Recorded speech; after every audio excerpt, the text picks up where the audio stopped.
Ready?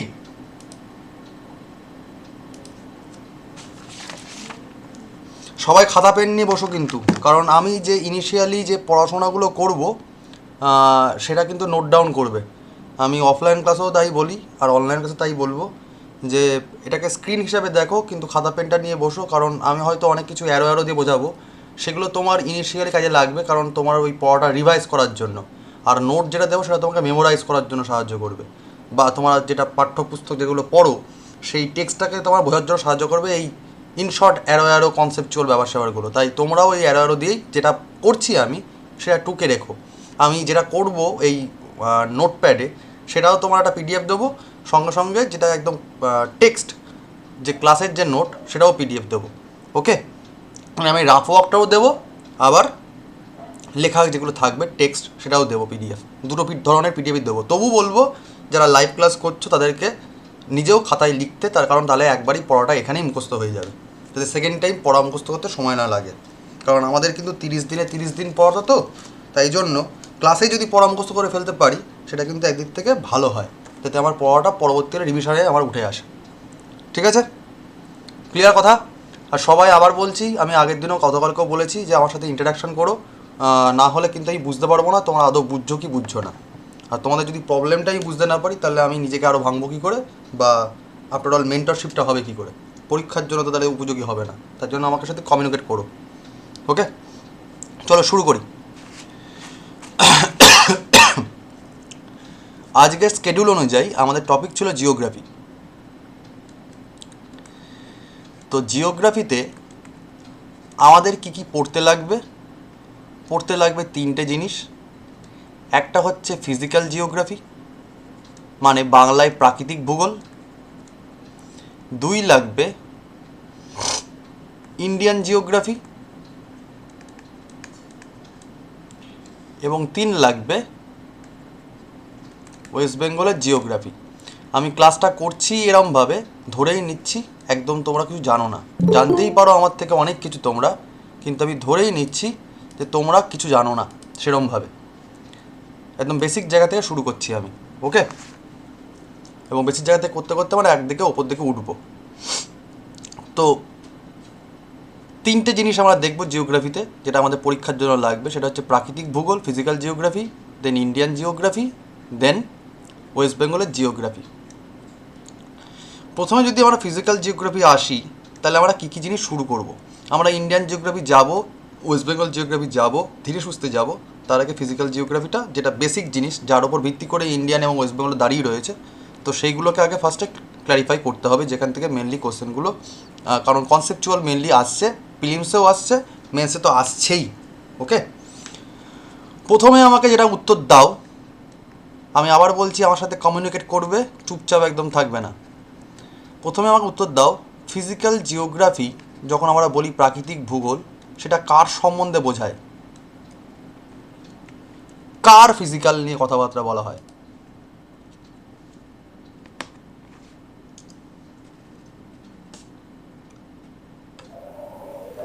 পুরো solar system, planet এগুলো সম্পর্কে মনে হয় বোঝানো হচ্ছে, আমাদের পৃথিবী সম্পর্কে। Very good, that means physical বলতে কার কার শরীর? পৃথিবীর শরীর নিয়ে কথা হচ্ছে, তাই না? পৃথিবীর শরীর নিয়ে কথাবার্তা বলবো, তার মানে আর্থ নিয়ে কথাবার্তা মেনলি হবে। আর্থ কি ওয়ান অফ দ্য প্ল্যানেটস, ঠিক? এবার যখন পৃথিবী বলি আমরা, তাহলে পৃথিবীতে আমরা কি কি অংশ দেখতে পাই? আমরা 3টে জিনিস দেখতে পাই পৃথিবীর মধ্যে। 3টে জিনিস কি কি? একটা হচ্ছে সলিড জিনিস, যেটা বলি আমরা লিথোস্পিয়ার, যার বাংলা মানে হচ্ছে স্থলমণ্ডল। 2 কি জিনিস দেখতে পাই?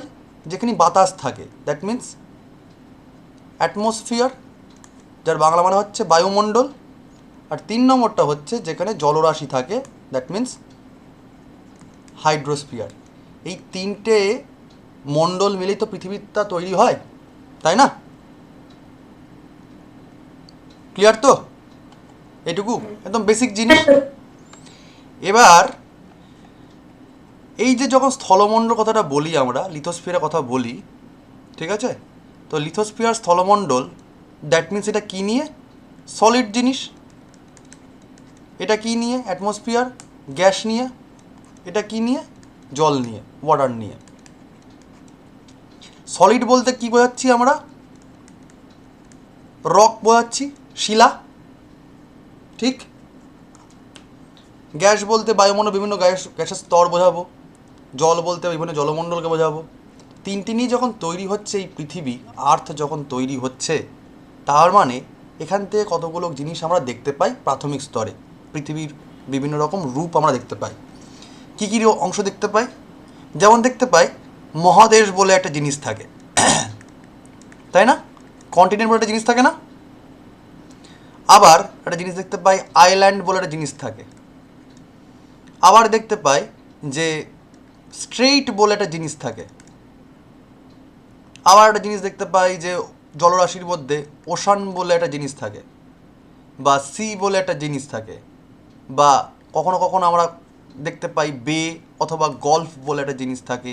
এরকম হাজারো হাজারো জিনিস আমরা দেখতে পাই, ঠিক আছে? তো প্রাথমিক স্তরে একদম ইন্ট্রোডাকশন ক্ষেত্রে যদি আমরা এইগুলো নিয়ে একটু হালকা কনসেপ্ট ক্লিয়ার করি যে পৃথিবী কী রকম দেখতে বা পৃথিবীর কী রকম অবস্থান, তাহলে আমাকে বলো কতগুলো কন্টিনেন্ট পৃথিবীতে রয়েছে? সারা পৃথিবী জুড়ে কতগুলো মহাদেশ?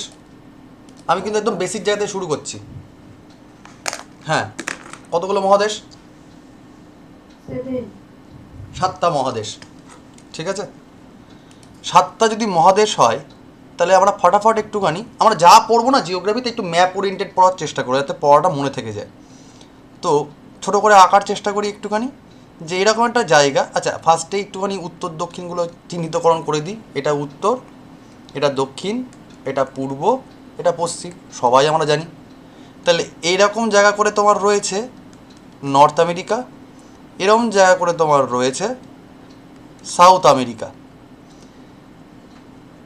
এরকম জায়গা করে তোমার রয়েছে ইউরোপ, তার ঠিক তলা দিয়ে এরকম জায়গা করে রয়েছে আফ্রিকা। ওকে, তার ঠিক ডান দিকে এরকম করে জায়গা করে তোমার রয়েছে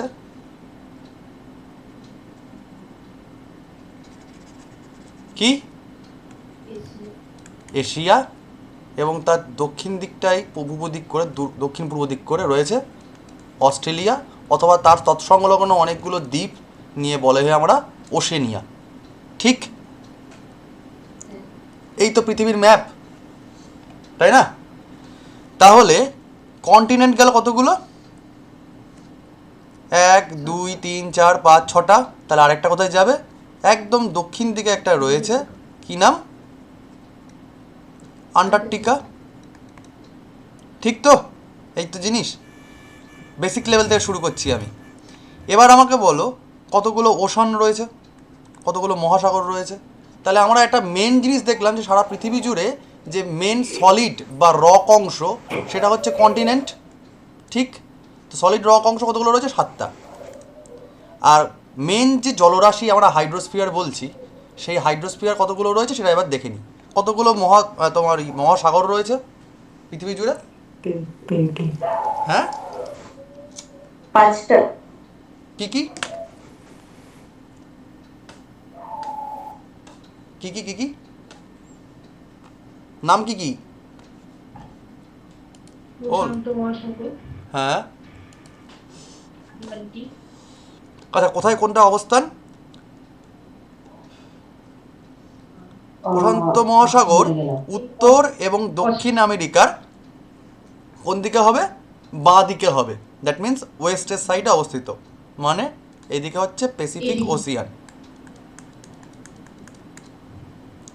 ঠিক আছে?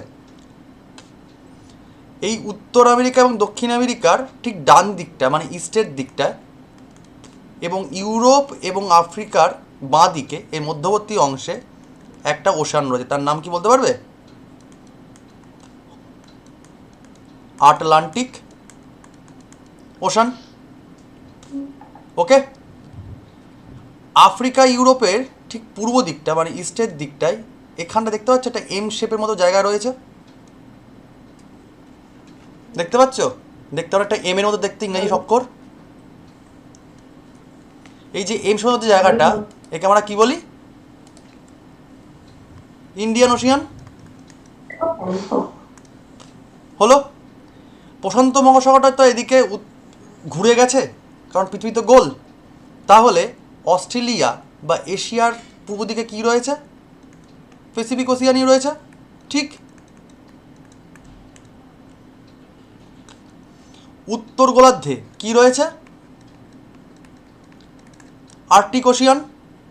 তার মানে একটা গেল, দুটো গেল, তিনটে গেল, চারটে গেল, আর লাস্টের দক্ষিণ দিকে কী রয়েছে? Antarctic Ocean, southern Ocean, southern বা অ্যান্টার্কটিক ওশান। ক্লিয়ার? তাহলে তোমাকে যদি প্রশ্ন করে কার ডান দিক কার বাঁ দিক, বলতে পারবে এবার?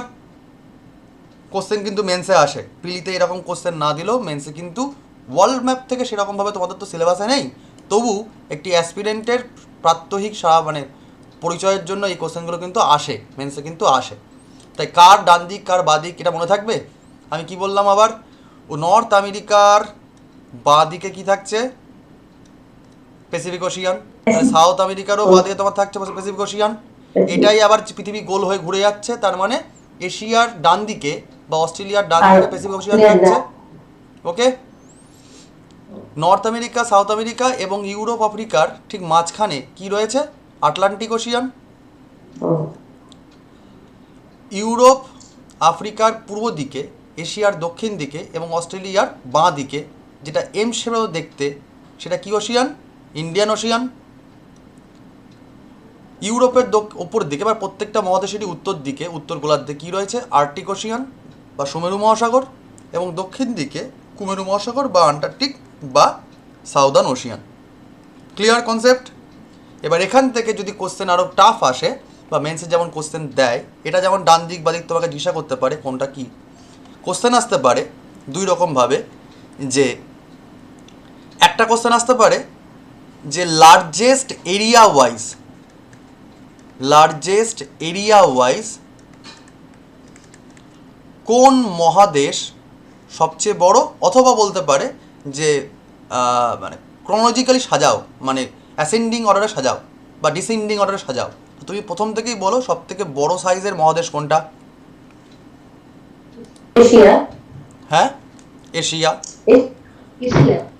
Very good. তারপর এর থেকে ছোট মহাদেশ কোনটা? ওর থেকে ছোট ইউরোপ। ভালো করে ম্যাপটা দেখো। আফ্রিকা। আফ্রিকা। ম্যাপটা তোমরা খাতায় আঁকছো তো? আমি বলেছি নোট ডাউন করা শুরু করবে, কিন্তু আমি যা যা লিখি এরকম করে অ্যারো অ্যারো করে, তোমরা যদি নোট ডাউন করো তাহলে দেবে তোমার অনেক, মানে নোট পড়ার দরকার পড়বে না, ওই ছক পড়লে তোমার দেবে পড়া হয়ে যাচ্ছে। ঠিক আছে? এটাই ফাঁকিবাজি, যে কী করে আমি অ্যারো অ্যারো দিয়ে পড়া মুখস্থ করে ফেলবো। ঠিক আছে? তাহলে তোমার এশিয়া গেল সব থেকে বড়, তারপর হচ্ছে আফ্রিকা। আচ্ছা, তারপরে সাইজে বড় কোনটা মহাদেশ?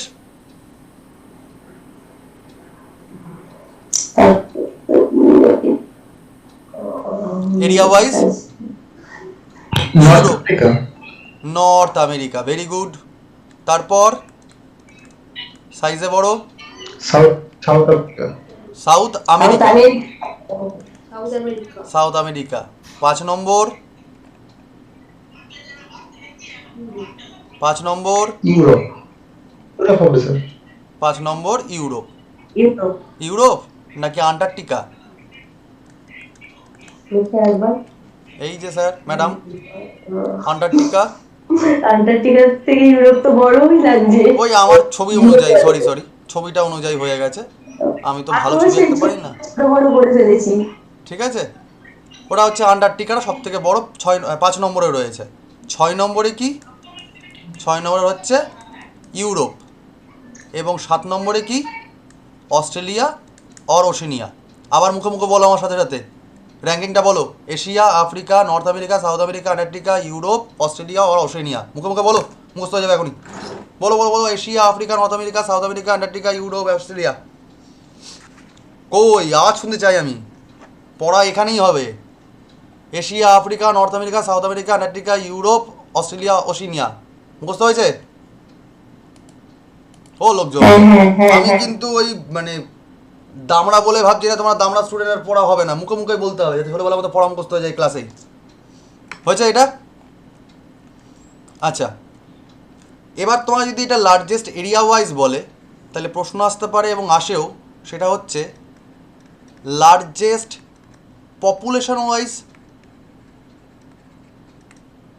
জনসংখ্যার দিক থেকে তোমাকে বলতে পারে কোন মহাদেশ সবচেয়ে বড়। তাহলে বলো দেখি, সবচেয়ে জনসংখ্যা কোন মহাদেশে বেশি? এশিয়া। Very good, Asia. 2 নম্বরে আফ্রিকা। নর্থ আফ্রিকা কোথায় হয়? আফ্রিকায়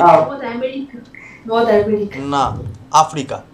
তাহলে একটা জিনিস আফ্রিকা, কারণ এটা তো জনসংখ্যা ভিত্তিতে বলছে। জনসংখ্যা ভিত্তিতে বলছি এবং এখানে প্রচুর দেশও রয়েছে সংখ্যায়, ঠিক আছে? সবথেকে বেশি দেশ আফ্রিকা মহাদেশেই অবস্থিত।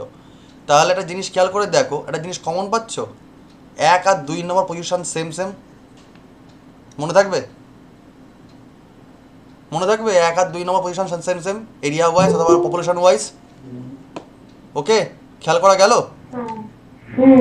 তাহলে এখানে এটা একটা ফাঁকি মারা, কিন্তু এটা কিন্তু একটা ফাঁকি মারা হলো যে আমেরিকা এবং এশিয়া এবং আফ্রিকা এরিয়া ওয়াইজ এবং পপুলেশন ওয়াইজ কিন্তু সেম পজিশনে রয়েছে। তাহলে আমার এখানটা কষ্ট করে মনে রাখতে হবে না, ইজি।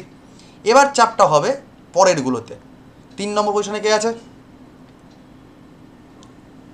Population wise? 3 নম্বর পপুলেশন ওয়াইজ সব থেকে লার্জেস্ট কন্টিনেন্টের নাম কি?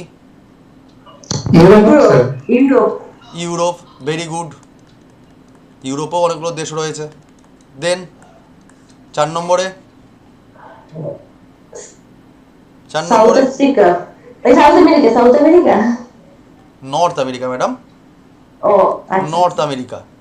5 নম্বরে সাউথ আমেরিকা। 6 নম্বরে কি হবে? 6 নম্বরে অ্যান্টার্কটিকা হবে। এই না, ওশানিয়া হবে। থাকে, অস্ট্রেলিয়া। আন্টার্কটিকা তো কেউ বাসই করে না পেঙ্গুইন ছাড়া। না, ওশানিয়া ভুল বলে ফেলেছি তার মানে অস্ট্রেলিয়া বা ওশেনিয়া। 7 নম্বর হচ্ছে অ্যান্টার্কটিকা। ওকে, তাহলে পপুলেশন ওয়াইজ লার্জেস্ট যদি আমি ডিসেন্ডিং অর্ডারে সাজাই, ঠিক আছে, তাহলে Asia, Africa, Europe, north America, South America, Australia, Antarctica. এবার এই দুটো ছক মুখস্থ করে বলে ফেলো দেখি, আমার সাথে মুখস্থ করে বলো। Largest area wise Asia, Africa, North America, South America, Antarctica, Europe, Australia. And population wise Asia, Africa, Europe, north America, South America, Australia, Antarctica. বলো এবার বলো, মুখস্থ হয়ে যাবে, এখনই বলো, মুখস্থ হয়ে যাবে। Area wise Asia, Africa, North America, South America, Antarctica, Europe, Australia. And population wise Asia, Africa, Europe, north America, South America, Australia বা ওশিনিয়া। আর 7 নম্বর হচ্ছে আন্টার্কটিকা। হয়েছে?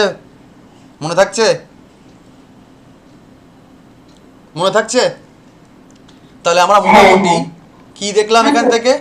আমরা দেখলাম যে ফিজিক্যাল জিওগ্রাফি আমরা যে শুরু করছি, ফিজিক্যাল জিওগ্রাফি বলতেই ফিজিক্যাল কার শরীর নিয়ে কথা বলছি? পৃথিবীর শরীর নিয়ে কথা বলছি। তো পৃথিবীর শরীর 3টে ভাগে ভাগ করা যায়, একটা স্থলমণ্ডল বা লিথোস্ফিয়ার, একটা অ্যাটমসফিয়ার মানে বায়ুমণ্ডল, আর একটা জলমণ্ডল বা হাইড্রোস্ফিয়ার। তো এই সলিড মানে লিথোস্ফিয়ারটা এবং যে জল মানে হাইড্রোস্ফিয়ার, এই দুটোর মিশ্রণে যে পৃথিবীর মেন জিনিস দেখতে পাই আমরা, কন্টিনেন্ট এবং ওশিয়ান, সেটা হচ্ছে এই 5টা এবং 7টা জিনিস, এবং তার এরিয়া ওয়াইজ এবং পপুলেশন ওয়াইজ এবং তার জিওগ্রাফিক্যাল ম্যাপ ওয়াইজ লোকেশন কীরকম জায়গায় রয়েছে। ক্লিয়ার? এটা টপিকটা ক্লিয়ার? হ্যাঁ স্যার। হ্যাঁ। বেশ, এবার আমাকে বলো, এবার আস্তে আস্তে আমি পৃথিবীর দিকে যাব, যেটুকু আমাদের পরীক্ষার জন্য লাগবে। আমাদের বসু মৌলিকের যে বইগুলোতে রয়েছে বা মাজিদ হোসেনের বই বা খুল্লারের বইগুলোতে প্রচুর হেজানো রয়েছে, যেখান থেকে অত হেজিয়ে বা অত জ্ঞান নিয়ে আমার লাভ নেই। আমাদের লাগবে মিনিমামটুকু। তো কোনটুকু পড়বো? যেটা আমাদের পরীক্ষায় লাগছে। তো আমরা যদি পৃথিবী, জলমণ্ডল, স্থলমণ্ডলে বুঝেই যেতে পারি যে অবস্থানটা কোথায় আছে, তার মানে এবার পৃথিবীর দেখতে কেমন বুঝতে হবে। দ্যাট মিন্স পরের টপিক যেটা আসবে সেটা হচ্ছে শেপ অফ দ্য ওয়ার্ল্ড। পৃথিবী দেখতে কীরকম বলো তো? পৃথিবী দেখতে কেমন? ছোটোবেলার জিনিস, ক্লাস 3-4 থেকে পড়ছি আমরা। পৃথিবী দেখতে কেমন? ও লোকজন, হ্যাঁ কিসের মতো? ফুটবলের মতো। গোল, ফুটবলের মতো গোল, তাই তো? হ্যাঁ। আচ্ছা, প্রথম দিকে বিজ্ঞানীরা তাই বলেছিল যে পৃথিবী দেখতে অনেকটা গোলের মতো, তারপরে বললো ডিম্বাকৃতির মতো, তারপরে বললো যে না, কোনোটার মতোই দেখতে নয়, পৃথিবী দেখতে পৃথিবীর মতোই। প্রথমে বললো গোল, তারপরে বললো উপবৃত্তাকার, তারপরে বললো অর্ধবৃত্তাকার, তারপরে বললো উপবৃত্তাকার, এরকম অনেক কথা বলা টলার পর আমরা কে কী বলেছে সেসব পরীক্ষায় লাগে না। আমরা লাস্টে কি চলে আসছে, আধুনিক বর্তমানের যারা বিজ্ঞানী তারা বলছে পৃথিবী দেখতে পৃথিবীর মতোই, এবং সেই জন্য পৃথিবীর শেপটা কীরকম দেখতে যদি পরীক্ষায় কোশ্চেন আসে তাহলে দেখবে একটাই অপশান থাকে, সেটাকে বলা হয় জিওয়েড। মনে থাকবে পৃথিবী দেখতে কেমন, জিওয়েড। জিওয়েডের মতো দেখতে। তার মানে কি পৃথিবীর উত্তর দিকেটা, দক্ষিণ দিকেটা, পূর্ব দিকেটা, ওয়েস্টের দিকেটা, কিন্তু আমাদের এখানে একটা ফোর্স কাজ করে পৃথিবীতে, সেটা হচ্ছে গ্র্যাভিটেশনাল ফোর্স, তাই না? এই যে নর্থ পোল এবং সাউথ পোল, এই দুটো পোলের যে চূড়ান্ত আকর্ষণ যাকে বলছি আমরা গ্র্যাভিটেশনাল ফোর্স, সেই গ্র্যাভিটেশনাল ফোর্সের জন্য উত্তর দক্ষিণ কিছুটা চ্যাপ্টা হয়। মানে উত্তর এবং দক্ষিণের যে ব্যাস সেটা তুলনামূলকভাবে কম হয়, কিন্তু পশ্চিম এবং পূর্ব দিকের যে ব্যাসটা সেটা একটু বেশি হয়। তাহলে কোশ্চেন আসে কি, কোশ্চেন আসে এটা যে উত্তর দক্ষিণের মানে ব্যাসটা কতখানি, দৈর্ঘ্য কত, ব্যাসের দৈর্ঘ্য কত, কেউ বলতে পারবে? উত্তর দক্ষিণে পৃথিবীর ব্যাসের দৈর্ঘ্য কত? পাতি লেভেলে কোশ্চেন, কিন্তু পরীক্ষায় দুমদারাকা গোলমাল হয়ে যায়। উত্তর দক্ষিণে পৃথিবী ব্যাসের দৈর্ঘ্য হচ্ছে 12,714 কিলোমিটার, 12,714 কিলোমিটার, মনে থাকবে 12,714 কিলোমিটার। এবং কি বলেছিলাম আমি, বলেছিলাম যে উত্তর দক্ষিণের যে ব্যাসটা তার থেকে কিন্তু পশ্চিম পূর্বের ব্যাসটা কিন্তু বড়। তার মানে পশ্চিম পূর্বের যে ব্যাসটা তার দৈর্ঘ্য কত? 12,756 কিলোমিটার, 12,756 কিলোমিটার। তো এটা কী করে মনে রাখতে পারো? ইন শর্ট যেমন মনে রাখতে পারো যে প্রথম দেখো দুটো ডিজিট সেম সেম, মানে তিনখানা ডিজিট সেম সেম, 127 মনে থাকবে। আর দেখো 14কে 4 দিয়ে গুণ করে 56 হয়ে যায়, তাই না? ওকে, মনে থাকবে তো? আমার না এটার কানেকশনটা শুনতে পাচ্ছি না, কেউ কিছু বলছো? আমি আসলে ওই দিকে নেই, আমি এখন এই বোর্ডে রয়েছি। কেউ কিছু বলছো? হ্যালো? হ্যাঁ বলছিলাম আরেকবার একটু রিপিট করার কথা। হ্যাঁ বলছিলাম যে উত্তর দক্ষিণে পৃথিবীর ব্যাসার্ধটা একটু কম হয়, চ্যাপ্টা হয় তুলনামূলকভাবে। তার কারণ হচ্ছে উত্তর এবং দক্ষিণের যে পোল দুটো, মেরু দুটো, সেই মেরু দুটোর থেকে কি বল কাজ করে? গ্র্যাভিটেশনাল ফোর্স কাজ করে। তার জন্য উত্তর দক্ষিণে পৃথিবী একটু চ্যাপ্টা আকৃতির হয়, এবং যেহেতু আমাদের ওই আহ্নিক গতি রয়েছে, ঘুরে যায়, তার জন্য পূর্ব পশ্চিমটা কী হয়, এই দৈর্ঘ্যটা একটু বেশি হয়। তার মানে উত্তর দক্ষিণে ব্যাসের থেকে পূর্ব পশ্চিমে ব্যাসার্ধটা কিন্তু ব্যাসটা কিন্তু বেশি, এবং যার জন্য পৃথিবীর যে আকার হয়েছে, শেপ হয়েছে, সেই শেপটা নিয়ে বিভিন্ন লোকের, বিভিন্ন ভূগোলের যারা বিদ, তাদের মধ্যে বিভিন্ন তর্ক বিতর্ক ছিল। বর্তমান বিজ্ঞানীরা, ভূগোলবিদরা বলছেন যে পৃথিবী কারোর সাথে তুলনা করা যায় না, না গোলাকার না বৃত্তাকৃতার, কোনো রকমভাবে বলা যায় না। পৃথিবী দেখতে জিওয়েডের মতো, মানে পৃথিবী দেখতে পৃথিবীর মতোই, এর সাথে কারোর তুলনা করা যায় না। এবং পরীক্ষায় কোশ্চেন আসে কি পাতি লেভেলের, যে উত্তর দক্ষিণে পৃথিবীর ব্যাস কত, তার দৈর্ঘ্য হচ্ছে 12,714 কিলোমিটার, এবং পূর্ব পশ্চিমে পৃথিবীর ব্যাসটা হচ্ছে 12,756 কিলোমিটার। আমি বললাম একটা জিনিস তোমার মনে রাখার জন্য, সুবিধার জন্য, যে দেখো 127 প্রথম দিকে তিনখানা ডিজিট সমান, আর 14কে 4 দিয়ে গুণ করলে 56 হয়ে যায়। তাই এই দুটো মনে রাখা সেরকম অর্থে কঠিনতর নয়। ক্লিয়ার এটুকু? পরেরটাই মুভ করি আমি। পৃথিবীর রূপ, পৃথিবী দেখতে কেমন পেয়ে গেলাম। এবার এখান থেকে আমাদের পরীক্ষায় আর কি টপিক লাগবে? আমাদের পরীক্ষায় টপিক লাগছে দুখানা জিনিস। একটা হচ্ছে ল্যাটিটিউড, আর একটা হচ্ছে লঙ্গিটিউড। একটা হচ্ছে ল্যাটিটিউড আর একটা হচ্ছে লঙ্গিটিউড। ল্যাটিটিউডের বাংলা কি? অক্ষাংশ। আর লঙ্গিটিউডের বাংলা কি? দ্রাঘিমাংশ। বেশ। এবার অনেকেই এই ইংরাজিতে যখন কোশ্চেন আসে মেন্সে, তখন অনেকেই গুলিয়ে ফেলে, বা যারা ইংরাজি ভাষায় খুব একটা কমফোর্টেবল নয় গুলিয়ে ফেলে। শুধু মনে রেখে দিও ল্যাটিটিউড মানে কি? লেটে রয়েছে। লেটে রয়েছে মানে শুয়ে রয়েছে। মানুষ শোয় কীরকমভাবে? আড়াআড়িশোই, তাই না? তো পৃথিবীটাকে যদি আমরা মোটামুটি এরকম করে ছবি আঁকি, দেখি কীরকম ব্যাপারটা। একটু সময় দাও, এঁকে নিই। এটা হচ্ছে নর্থ, এটা হচ্ছে সাউথ। পৃথিবীটাকে আমি চিরে দিচ্ছি।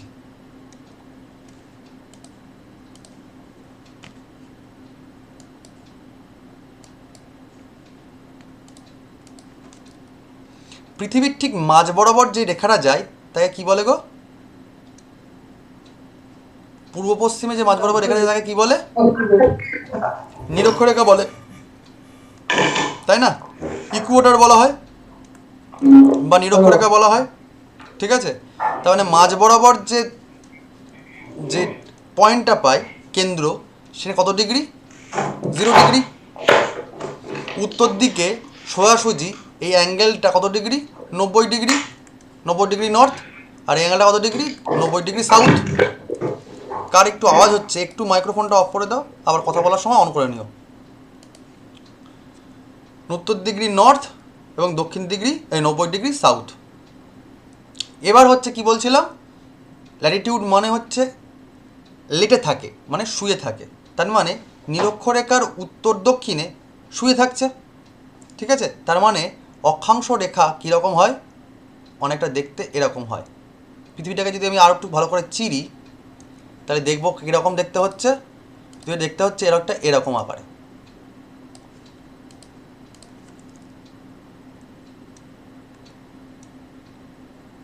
পেট চিরে দিলাম, এরম করে দেখতে লাগছে। আমি আবার বলছি, তোমরা হয়তো এগুলো সব জানো, বেসিক লেভেলের জিনিস। আমি যখন কোশ্চেন অ্যান্সার করাবো তখন দেখতে হবে যে ভ্যারাইটিস অফ কোশ্চেন কীভাবে আসছে। বাট আমি ধরে নিচ্ছি যে তোমরা শুরুর থেকে শুরু করছো, তো প্রথম থেকে শুরু করছি, ঠিক আছে? তো এই যে প্রত্যেকটি রেখা, একে আমরা কি বলবো? অক্ষরেখা বলবো, বা ইংরেজিতে বলবো ল্যাটিটিউডিনাল লাইন বলবো। অক্ষরেখা বলবো বা ল্যাটিটিউডিনাল লাইন বলবো প্রত্যেকটা রেখাকে, ঠিক আছে? পরীক্ষায় কোশ্চেন কী আসে? পরীক্ষায় কোশ্চেন আসে যে দুখানা অক্ষরেখা আমি চিহ্নিতকরণ করলাম, দুখানা অক্ষরেখার মধ্যে দূরত্ব কত হয়? দুখানা অক্ষরেখার মধ্যে দূরত্ব কত হয়? কেউ বলতে পারবে?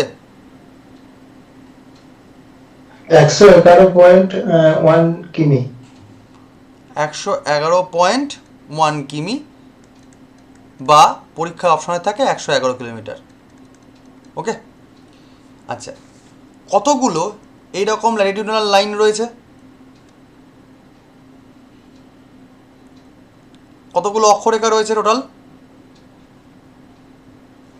কেউ বলো।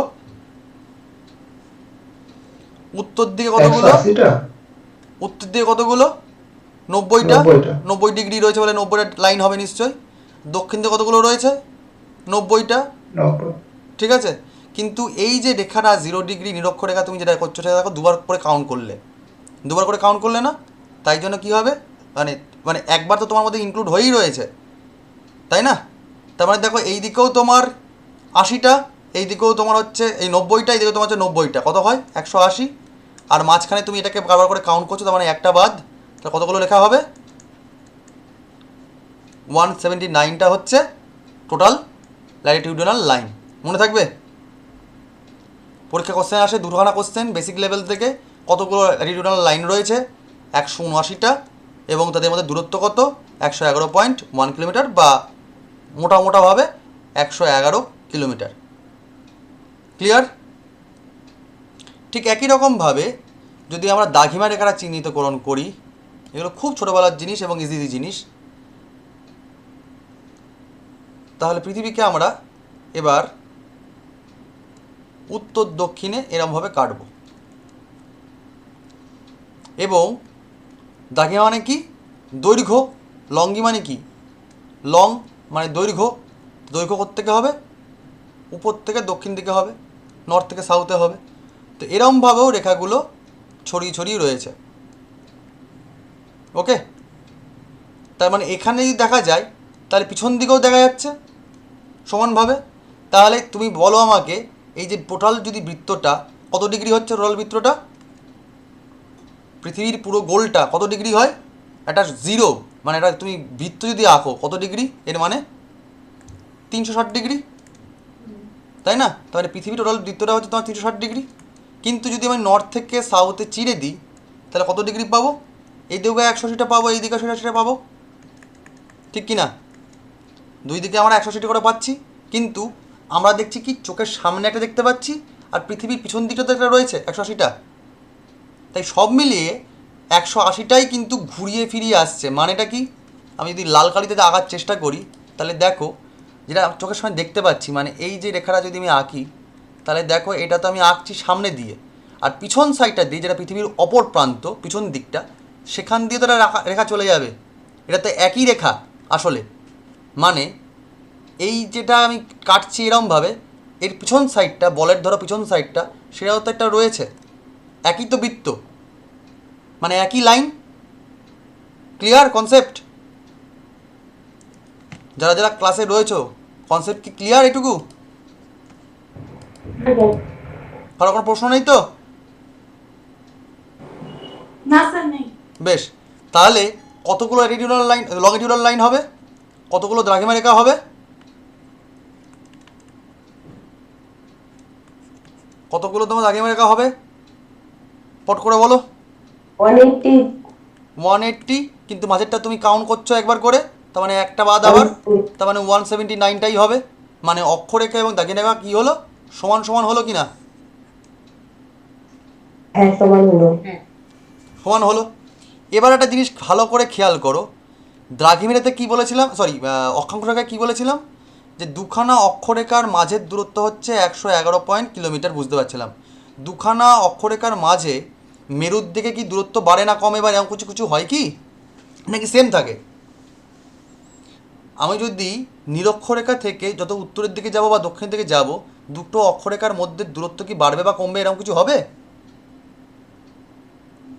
সেম থাকবে স্যার। সেম থাকবে।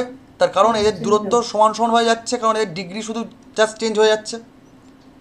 কিন্তু উত্তর মেরু এবং দক্ষিণ মেরু যদি সংযোগ করতে হয়, তাহলে দেখো মেরু থেকে মেরুতে আসতে গেলে এদের অনেকটা সেই কুমড়োর ফালির মতো ব্যাপারটা হয়ে যাচ্ছে না, নৌকোর মতো অবস্থা হয়ে যাচ্ছে, যে উত্তর দিকে দুখানা দ্রাঘিমা রেখার দূরত্ব আর মাঝখানের দূরত্বটা কিন্তু সব থেকে বেশি হয়ে যাচ্ছে, মাঝ বরাবর নিরক্ষরেখা বরাবর দূরত্ব বেড়ে যাচ্ছে, আর মেরুর দিকের দূরত্বটা কমে যাচ্ছে কি না, তাই না?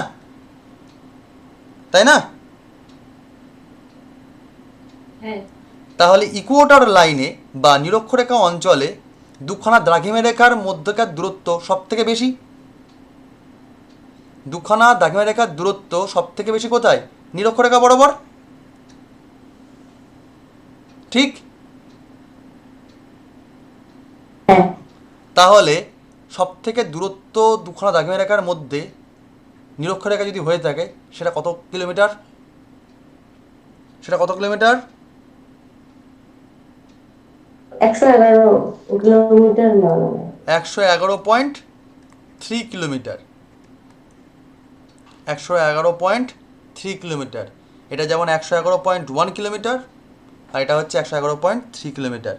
এটা হচ্ছে লংগিটিউডাল দুটো লাইনের মধ্যে দূরত্ব, বাট এটা হচ্ছে ইকুয়েটরের মধ্যেই, কিন্তু সব জায়গায় সমান হয় না, এটা চেঞ্জেবল। আর এটা কিন্তু সব জায়গায় সমান, এটা হচ্ছে 111.1 কিলোমিটার। এটুকু ক্লিয়ার হয়েছে? ক্লিয়ার এটুকু? পরের টপিকে যাই। আমাদের সময় টময় মাপামাপি ছোটোবেলার বইতে তোমার দেখবে রয়েছে, ওই অঙ্ক টঙ্ক লাগে, গ্রিনউইচ টাইম, টাইম হ্যান ত্যান, কাউন্টেবল হ্যান ত্যান, এসব ব্যাপার স্যাপার লাগে, ভারতের প্রমাণ সময় লাগে। আমাদের পরীক্ষায় এসব লাগে না, তাই আমরা ভাট চ্যাপ্টার এইসব পড়বো না, আমরা স্কিপ করে বেরিয়ে যাবো। আমাদের পরীক্ষায় পাস করতে গেলে যেটুকু লাগে আমরা শুধু সেইটুকু পরীক্ষায় পাস করবো, মানে পড়াশোনা করবো। আমাদের সব ভূগোলের অঙ্ক টঙ্ক আসে না, আমরা ওইসব পড়াশোনাও করবো না। তাহলে আমি পরের টপিকে এগোলাম, এগোই? হ্যাঁ স্যার। হ্যাঁ হ্যাঁ বেশ, এবার আমাকে বলো, পৃথিবী তো ঘোরে নাকি পৃথিবী স্থির থাকে? পৃথিবী কি মুভেবল না স্থির? কথা কয় না। ঘরে স্যার। ঘোরে তো বটেই। ঘুরে ঘুরে তাহলে পৃথিবীর মোশন আছে, তাহলে পৃথিবীর মোশন যখন হয়, তাহলে মোশন অনুযায়ী পৃথিবীতে কি পরিবর্তন হয়? ঋতু পরিবর্তন হয় কি না? সিজন চেঞ্জ হয় কি না? হয়তো তাহলে সিজন চেঞ্জ হয়। তাহলে আমাকে বলো পৃথিবীর কত প্রকার মোশন রয়েছে? পৃথিবীর মোশন কত প্রকারের হয়? 2 প্রকার। 2 প্রকার। পৃথিবী উত্তর দক্ষিণে যে একটু হেলানো সেটা আমরা জানি। এবার পৃথিবী কি করে? পশ্চিম থেকে পূর্বের দিকে ঘোরে, তাই না? একে কি মোশন বলছি আমরা? একে আমরা বলি রোটেশন। রোটেশন বলি বা বাংলায় বলি আবর্তন। এটা কতক্ষণে ঘোরে? 23 ঘন্টা 56 মিনিট কত সেকেন্ড? ও লোকজন,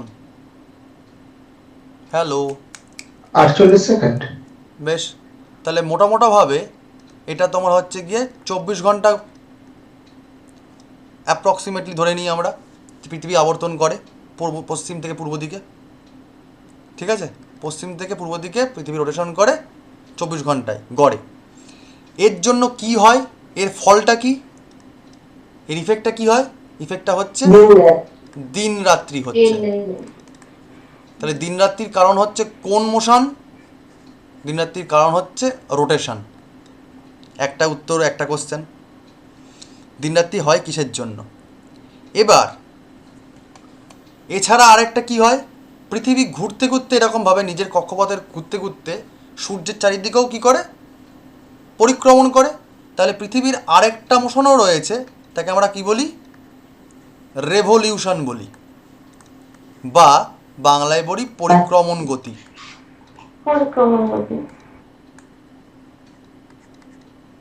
এবার এটা কত দিনে ঘোরে? ওই লিপিয়ার হলে 366 দিন, নন লিপিয়ার হলে 365 দিন। 365। বেশ, এর ফলে কি হয়?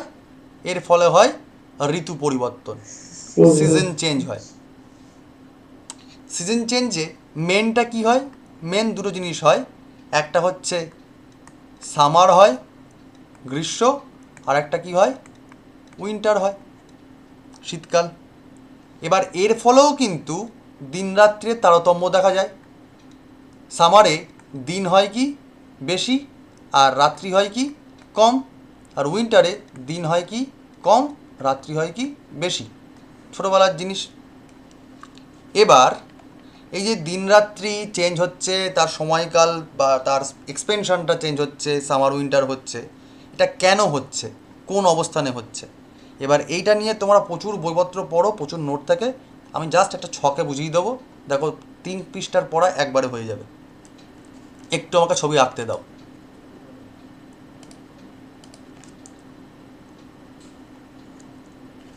তোমরা কি লেখালেখি করছো আমার সাথে সাথে? হ্যাঁ। ধরো এটা হচ্ছে সূর্য, সান, আর এটা হচ্ছে পৃথিবী।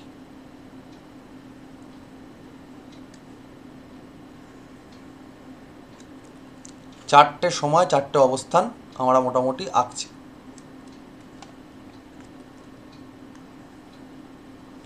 টাইমগুলো আমরা লিখব। আমরা লিখলাম এটা মার্চ মাস, এটা কোন মাস? জুন মাস। এটা কোন মাস? এটা সেপ্টেম্বর মাস। এটা কোন মাস? স্যার এটা ডিসেম্বর মাস। ভালো কথা। এতে কি ঘন্টা হবে? স্যার একটু আগেই দেখেছিলাম যে পৃথিবীর অক্ষটা, নিজের অক্ষটা একটু টিল্ট রয়েছে, বেঁকানো রয়েছে।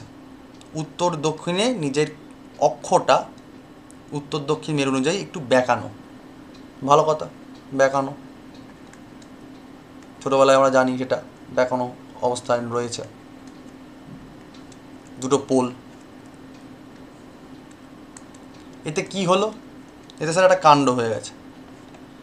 পৃথিবী যে সূর্যের চারিদিকে পরিক্রমণ করছে এবং তাতে সূর্যের যে অবস্থান সেই অনুযায়ী এক একটার দিকে এক রকমভাবে আলো বেশি কম হচ্ছে। সূর্যালোকটাই হচ্ছে মেনলি সূর্যের পৃথিবীতে শক্তি প্রদান করে এবং তাপের মেন কারণ। ঠিক আছে, তো তার জন্য কি হচ্ছে? একটু বাড়া কমা হয়ে যাচ্ছে। কীরকম ব্যাপারটা? ব্যাপারটা হচ্ছে স্যার যে যদি আমি সূর্য থেকে ডাইরেক্ট এরকম করে রেখা ফেলি তাহলে পৃথিবীর এটা হচ্ছে স্যার ইকুয়েটর, নিরক্ষরেখা, প্রত্যেক জায়গাতে স্যার এটা ইকুয়েটর নিরক্ষরেখা, প্রত্যেক জায়গাতে স্যার এটা ইকুয়েটর নিরক্ষরেখা। এবার সূর্য থেকে যদি আলো যায় তাহলে সূর্য আলো ফেলছে, এখান থেকে এটার দূরত্ব যা, এখান থেকে এটার দূরত্ব কি সেম? না, কোনটা বেশি কোনটা কম? নিচেরটা বেশি। তার মানে সাউথ পোলে কি সূর্যের আলো আদৌ যাচ্ছে সে জুন মাসে? সাউথ পোলে এইখানটাতে সূর্যের আলো কি ডাইরেক্ট যাচ্ছে নাকি ফার্স্টে এখানে আটকে যাচ্ছে এই দেওয়ালে? আটকে যাচ্ছে তো। মানে পৌঁছাতে তোমার সময় লাগছে বেশি, তাহলে সূর্যের যে তেজ সেটাও যাচ্ছে কমে। রাদার জুন মাসে উত্তর দিকে বা উত্তর পোলে সূর্যের আলো যাচ্ছে বেশি করে, ঠিক? তাহলে উত্তর গোলার্ধে এই সময় জুন মাসটায় উত্তর গোলার্ধে কী হবে? সূর্যের আলো যদি বেশি করে যায় তাহলে এখানে কি হবে? সামার হবে কি না?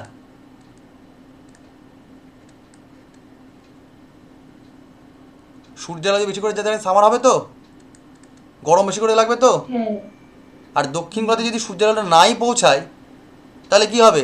শীত লাগবে, উইন্টার, ঠিক?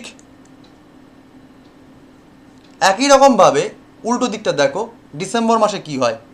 সূর্যের আলো এখান থেকে নর্থের দিকে যতখানি যাবে দূরত্ব অতিক্রম করে, এখান থেকে সাউথের দিকে দূরত্ব অতিক্রম করতে বেশি সময় লাগবে না কম সময় লাগবে? মানে কার ডিস্টেন্স বেশি, উত্তর গোলার্ধে না দক্ষিণ গোলার্ধে ডিসেম্বর মাসে? উত্তর। উত্তর গোলার্ধে কি ডিসেম্বর দূরত্ব বেশি না কম? দূরত্বটা বেশি। বেশি। তার মানে উত্তর গোলার্ধে ডিসেম্বর মাসে কি হচ্ছে? শীতকাল পড়ছে, কারণ সূর্যের আলো প্রায় পৌঁছাচ্ছেই না, কম পড়ছে। আর দক্ষিণ গোলার্ধে সূর্যের আলো বেশি করে পড়ছে, তাই এখানে কি হবে? সামার হবে। ওকে। ওয়্যারঅ্যাজ মার্চ মাস এবং সেপ্টেম্বর মাসে দেখো এর ঠিক মাঝামাঝি জায়গায় পড়ছে, মানে ডাইরেক্ট ইকুয়েটরে গিয়ে পড়ছে, তাই না? ইকুয়েটরে গিয়ে সব জায়গায় সমান সমান করে পড়ছে। তাহলে এখান থেকে আমরা কি সিদ্ধান্তে আসতে পারি? সিদ্ধান্তে আসতে পারি যে জুন মাসে স্যার নর্থ গোলার্ধে উত্তর গোলার্ধে গ্রীষ্মকাল হয় এবং সাউথ গোলার্ধে উইন্টার হয়, আর ডিসেম্বর মাসে নর্থ গোলার্ধে উইন্টার হয় এবং সাউথ গোলার্ধে সামার হয়। যার জন্য পাতি পরীক্ষাগুলোতে একটা খুব কোশ্চেন পাই, ছোটোখাটো পরীক্ষা যেগুলো হয় সেখানে কোশ্চেন পাই যে পৃথিবীতে কোন মানে দেশে একমাত্র গরমকালে ক্রিসমাস পালন করা হয়। খুব রেলের পরীক্ষা, গ্রুপ ডি ফুড ডি এই ধরনের পরীক্ষাগুলোতে কোশ্চেন থাকে, ইজি লেভেলের পরীক্ষাগুলোতে। তাহলে কোন দেশে হবে গ্রীষ্মকালে তোমার বড়দিন পালন করা হবে? অস্ট্রেলিয়া। অস্ট্রেলিয়া। তার কারণ পৃথিবীর এই দক্ষিণ গোলার্ধের দিকে তার অবস্থান আমরা মোটামুটি ছবিতে যখন প্রথম দিকে এঁকেছিলাম তখনই বুঝে গেছিলাম, তাই না? দক্ষিণ গোলার্ধ ক্লিয়ার? তাহলে এখান থেকে আমরা চারটা কি করে মুখস্থ করবো হে? চারটা স্যার এইটা,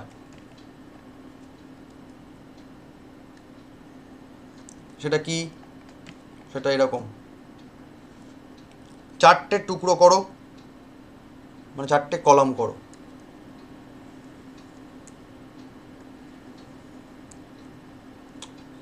একটাই লিখবে ডেট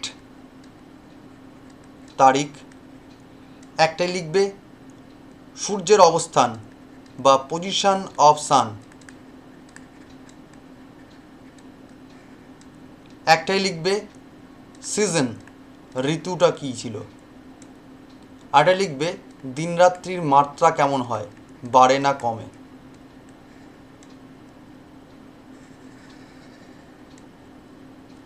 এবার আমরা চারটে মাস দেখেছি, চারটে ভাগে ভাগ করব, চারটে রো করব।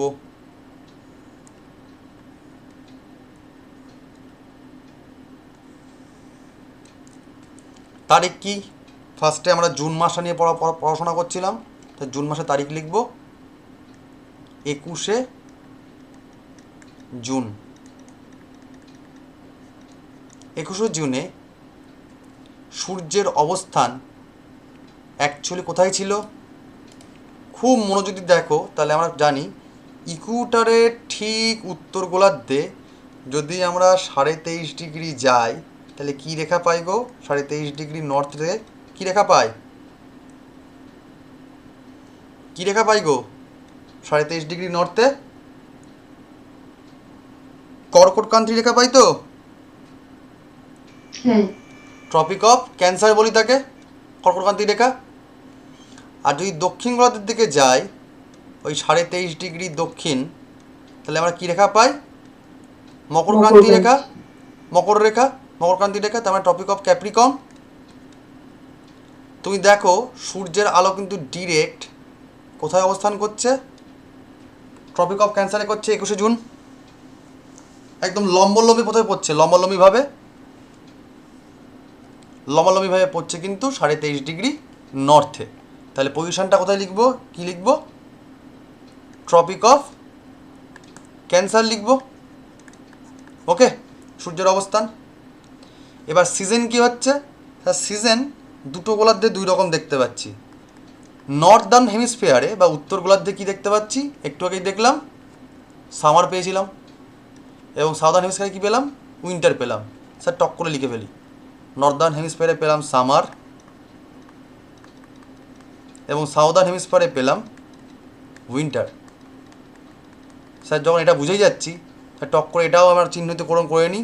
সামারে কী হয়? দিন বেশি হয়। রাইটে কী হয়? নাইট কম হয় সামারে। তাহলে একরকমভাবে সাউদার্ন হেমিস্ফিয়ারে দিন কী হবে? কম হবে, আর নাইট কী হবে? বেশি হবে। তোমায় যদি দুম করে প্রশ্ন করে যে 21শে জুন রাত্রির পরিমাণ বেশি হয় কোন গোলার্ধে, বলতে পারবে না? বলতে পারবে না? অপশনে তখন গুলিয়ে যাবে। তোমায় যদি দুম করে প্রশ্ন করা হয় 21শে জুন সর্বোচ্চ দিনের পরিমাণ কোন রেখায় পাই বা কত ডিগ্রি অক্ষরেখায় পাই, এখানে তোমাকে যদি প্রপারলি 23.5 নর্থ যদি না দেয় তাহলে টপিক অফ ক্যান্সারের আশেপাশের ডিগ্রি থেকে চিনতে পারবো না যে কোথায় সবচেয়ে বেশি পড়তে পারে। বুঝতে পারছি আমি? হ্যাঁ স্যার। ক্লিয়ার? ঠিক একই রকমভাবে উল্টোটা কী পেয়েছিলাম আমরা? ডিসেম্বর মাস পেয়েছিলাম। তো এবার ডিসেম্বরটা লিখে ফেলি একটা ঘর বাদ দিয়ে। ডিসেম্বরে কী লিখবো? 22শে ডিসেম্বর, 22nd ডিসেম্বর। খেয়াল করে দেখো প্যারালালি সূর্যের রশ্মি কিন্তু পড়ছে দক্ষিণ দিকে। তার মানে এখানে কোন রেখা রয়েছে? 23.5 সাউথ। তার মানে কোন রেখা এটা? Tropic of Capricorn. উত্তর দিকে কি? 23.5 নর্থে ট্রপিক অফ ক্যান্সার। তার মানে সূর্যের আলো ডিরেক্টলি লম্বলম্বীভাবে পড়ছে কোথায়? ট্রপিক অফ ক্যাপ্রিকনে, মকরক্রান্তি রেখায়। তাহলে সূর্যের অবস্থান কোথায় লিখবো আমরা? 22শে ডিসেম্বর ট্রপিক অফ ক্যাপ্রিকনে লিখব। এখানে স্যার কী দেখতে পাচ্ছিলাম? এখানে দেখতে পাচ্ছিলাম যে উত্তর গোলার্ধে স্যার সূর্যের আলো বেশি করে যাচ্ছে না, মানে উইন্টার, এবং দক্ষিণ গোলার্ধে সামার দেখতে পাচ্ছিলাম। লিখে ফেলি নর্দার্ন হেমিস্ফিয়ার, সাউদার্ন হেমিস্ফিয়ার একই রকমভাবে। নর্দার্ন হেমিস্ফিয়ারে কত কী হচ্ছে? উইন্টার হচ্ছে, অ্যান্ড সাউদার্ন হেমিস্ফিয়ারে কী হচ্ছে? সামার হচ্ছে। তাহলে স্যার দিন রাত্রিটা কি? ইজি ব্যাপার। উইন্টার হলে দিন হবে কি? কম। রাত্রি হলে কী হবে? রাত্রি বেশি হয়ে যাবে। সামারে দিন বেশি, রাত্রি কম। মাঝে স্যার মার্চ মাস রয়েছে এবং সেপ্টেম্বর মাস রয়েছে, যার দুটোরই অবস্থান হচ্ছে ইকুয়েটরে। তো ইকুয়েটর মানে কি? মাঝামাঝি জায়গা। তার মানে কী হবে? দুখানেই কিন্তু দিন রাত্রি সমান সমান হবে। তাহলে আমরা কি করব? কিচ্ছু করবো না স্যার, ডেটগুলো মুখস্থ করে ফেলবো। আমরা জুন থেকে আসছিলাম, জুন থেকে আস্তে আস্তে আমরা পশ্চিম থেকে পূর্ব দিকে যাচ্ছিলাম। তাহলে জুনের পর কী ডেট আছে? সেপ্টেম্বর। তাহলে এখানে কী ডেট লিখব? 23শে সেপ্টেম্বর লিখব। 23শে সেপ্টেম্বরে পৃথিবীর তাহলে পজিশন, সূর্যের পজিশন কোথায় আছে? স্যার সূর্যের পজিশন রয়েছে ইকুয়েটরে, নিরক্ষরেখায়। তো নিরক্ষরেখায় মানে দুই দিকে কী হবে? দিন রাত্রি সমান হবে। তার মানে উত্তর গোলার্ধে এবং দক্ষিণ গোলার্ধে দিন রাত্রি সমান, মানে আরামপ্রদ একটা সময়। তাহলে কী রকম সিজন হবে? একটা হবে অটাম, আরেকটা কী হবে? স্প্রিং হবে স্যার। তাহলে দুটোতেই কী হবে? দুটোতেই দিন রাত্রি কিছু চিহ্ন থাকবে না, এগুলো এগুলো অমিট হয়ে যাবে, গিয়ে কী হবে, সমান সমান হবে, দিনরাত্রি হবে সমান সমান। ঠিক একই রকমভাবে মার্চে যখন আমরা যাব ঘুরতে ঘুরতে, কতই মার্চ, 21শে মার্চ, 21 মার্চ, এখানেও সূর্যের অবস্থান ইকুয়েটর, ঠিক এর উল্টোটা হবে। তার মানে নর্দার্ন হেমিস্ফিয়ারে হবে স্প্রিং এবং সাউদার্ন হেমিস্ফিয়ারে হবে অটাম, এবং এখানেও কী হবে, দিনরাত্রি সমান সমান হবে। এবার একটা জিনিস খেয়াল করে আমাকে বলো, আমরা বাংলায় 2-3টে জিনিস পালন করি, কি স্যার? সেটা হচ্ছে আমরা ডেট বলি মকর সংক্রান্তি আর কর্কট সংক্রান্তি, দুখানা দিন স্যার পালন করি, করি না? হ্যাঁ, কবে কোনটা গো? হ্যাঁ, মকর সংক্রান্তিটা ওই সেপ্টেম্বরে। হ্যাঁ, না, মকর সংক্রান্তি 22 সেপ্টেম্বর, ডিসেম্বরে। ডিসেম্বর সরি, 22শে ডিসেম্বর। আচ্ছা, কেন মকর সংক্রান্তি ওই দিনকে কেন হবে গো? ওই মকরক্রান্তি রেখার উপর পড়ছে। এক্স্যাক্টলি, ক্যাপ্রিকর্নের ওপর পড়ছে, তাই জন্য এটা হচ্ছে মকর সংক্রান্তির তারিখ। তাই কোন দিনকে কর্কট সংক্রান্তি? 21শে জুন। 21শে জুন। হয়ে গেল। এবার এই সংক্রান্তি জিনিসটাকে আমরা ইংরাজিতে বলি, জিওগ্রাফির ল্যাঙ্গুয়েজে সলিস্টিস বলি, সলিস্টিস বলি। সলিস্টিসের মানে কি গো?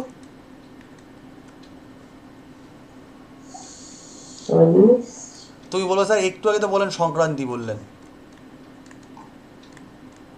তার মানে সংক্রান্তি মানে সলিস্টিস। বললাম ঠিক কথা, কিন্তু সংক্রান্তি বা সলিস্টিসটা বলতে কি বোঝায়? বলতে বোঝায় যেখানে সূর্যের আলো যে পয়েন্টে সবচেয়ে বেশি পড়ে। সংক্রান্তি মানে কি? এই যে 23শে সেপ্টেম্বর 21শে জুন, এখানে ক্যান্সার, ট্রপিক অফ ক্যান্সারের ওপর সূর্যের আলো লম্বালম্বিভাবে পড়ছে, মানে কি সবচেয়ে বেশিক্ষণ থাকছে এখানেই। আবার এই যে তোমার 22শে ডিসেম্বর, এখানে সূর্যের আলো 23.5 ডিগ্রি দক্ষিণে পড়ছে, মানে কি সবচেয়ে বেশিক্ষণ থাকছে এখানেই, মানে সর্বোচ্চ পরিমাণে থাকছে এখানটায়।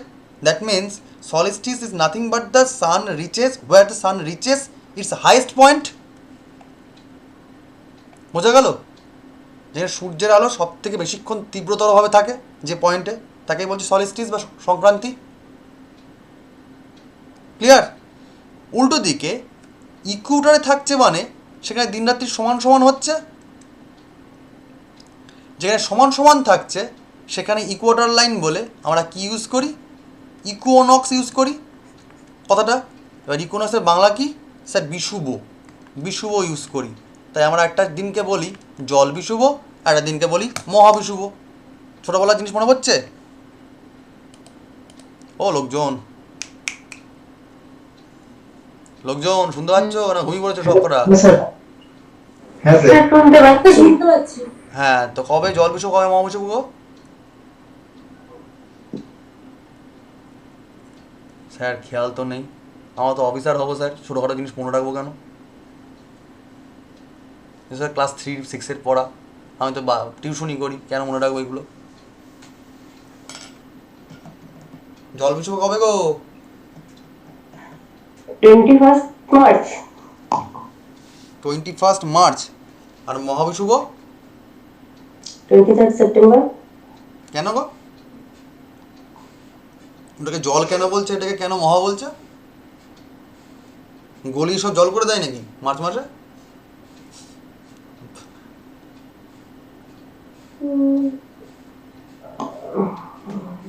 এটা তো ভেবে দেখিনি স্যার, সারা জীবন তো শুধু মুখস্থ করে গেছি।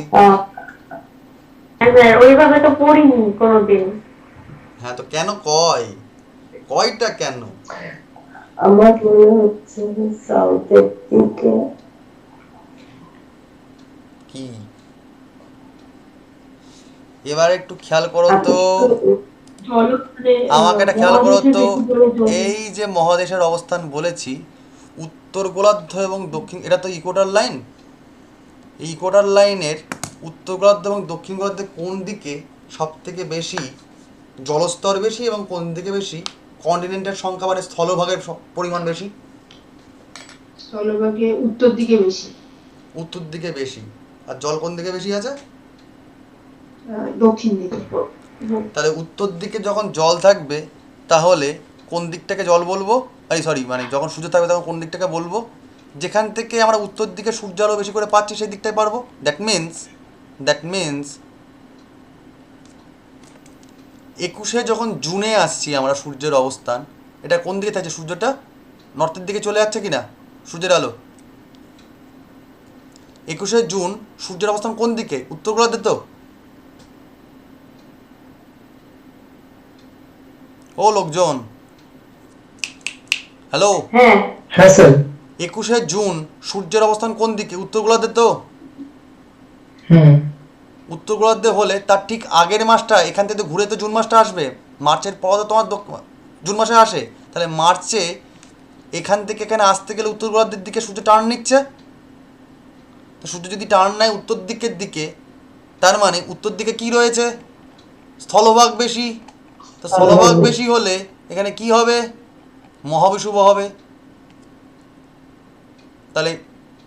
তাহলে এই যে পরের যে ইকুইনক্স মার্চ মাসে, এটাকে আমরা কি বলবো,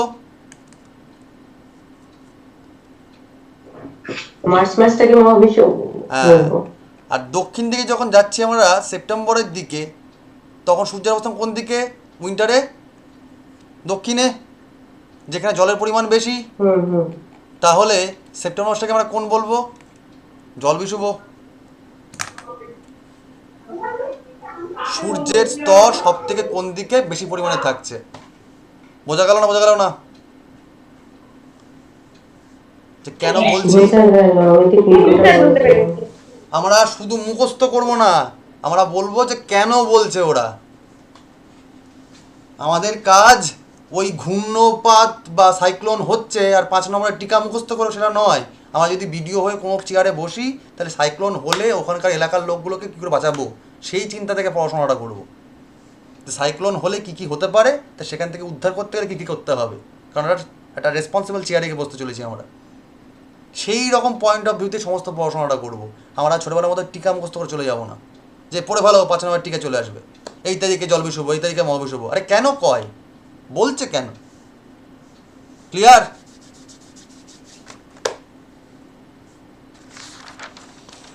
কনসেপ্ট ক্লিয়ার? তাহলে এখান থেকে জিস্ট কি বুঝলাম, এখান থেকে স্যার জিস্ট বললাম দু তিনটে জিনিস কি, যে উত্তর গোলার্ধে স্যার 6 মাস সূর্য থাকছে, 6 মান্থ হচ্ছে সূর্যের অবস্থান উত্তর গোলার্ধের দিকে। কেন, তার কারণটা হচ্ছে এটা ইকুয়েটর লাইন, এটা ইকুয়েটর লাইন। সূর্যের অবস্থান সর্বোচ্চ হচ্ছে উত্তর গোলার্ধে জুন মাসে, তার মানে মার্চ মাস থেকে এই সেপ্টেম্বর মাস পর্যন্ত সূর্যের চারদিক দিয়ে পৃথিবীর যে পরিক্রমণ, এখানে কিন্তু বেশিরভাগ সূর্য থাকছে বা সূর্যের আলোক থাকছে কোন দিকে, উত্তর গোলার্ধে থাকছে। তার মানে আমরা কি লিখবো এখানে, আমরা ইন শর্ট লিখে নেব যে 21শে মার্চ থেকে যদি শুরু করি করে 21শে জুন থেকে 23শে সেপ্টেম্বর, এই টোটাল 6 মাসটা সূর্য তার অবস্থান কোথায়, উত্তর গোলার্ধে। ঠিক একই রকমভাবে সেপ্টেম্বর মাস থেকে ডিসেম্বর মাস হয়ে যখন আবার মার্চ মাসে যাচ্ছি আমরা, তখন সূর্যের বেশিরভাগটাই তার পিক পয়েন্ট কোথায়, দক্ষিণ গোলার্ধে। তো দক্ষিণ গোলার্ধে হলে এই পুরো জার্নিটাতেই ম্যাক্সিমাম সূর্য থাকবে কোথায়, সূর্যের আলো দক্ষিণ গোলার্ধের দিকে থাকবে। তাই সূর্য বাদবাকি যে 6 মাস দেখতে পাচ্ছি, মানে 23শে সেপ্টেম্বর থেকে 22শে ডিসেম্বর হয়ে আবার 21 মার্চ, এই সময়কালটা, এই সেকেন্ড 6 মাসটা সূর্যের অবস্থান কোন দিকে থাকবে দক্ষিণ গোলার্ধে। এবার স্যার ছোটোবেলায় একটা গল্প বই পড়েছিলাম, ভূগোলের বইতে লেখা ছিল যে সূর্য উত্তর গোলার্ধে 6 মাস থাকে আর দক্ষিণ গোলার্ধে 6 মাস থাকে। বুঝতে পেরেছ কেন বলেছিল? বুঝতে পেরেছি। ব্যাস হয়ে গেল গল্প। ছোটোবেলায় তুমি 3 চ্যাপ্টার পড়তে, আমি তোমাকে একদিনে আধ ঘন্টা বুঝিয়ে দিলাম, গল্প শেষ। কি আসে ঘন্টার মাথা, বোঝা গেল? কোনো প্রশ্ন আছে? এতক্ষণ যা বুঝলাম কোনো প্রশ্ন আছে?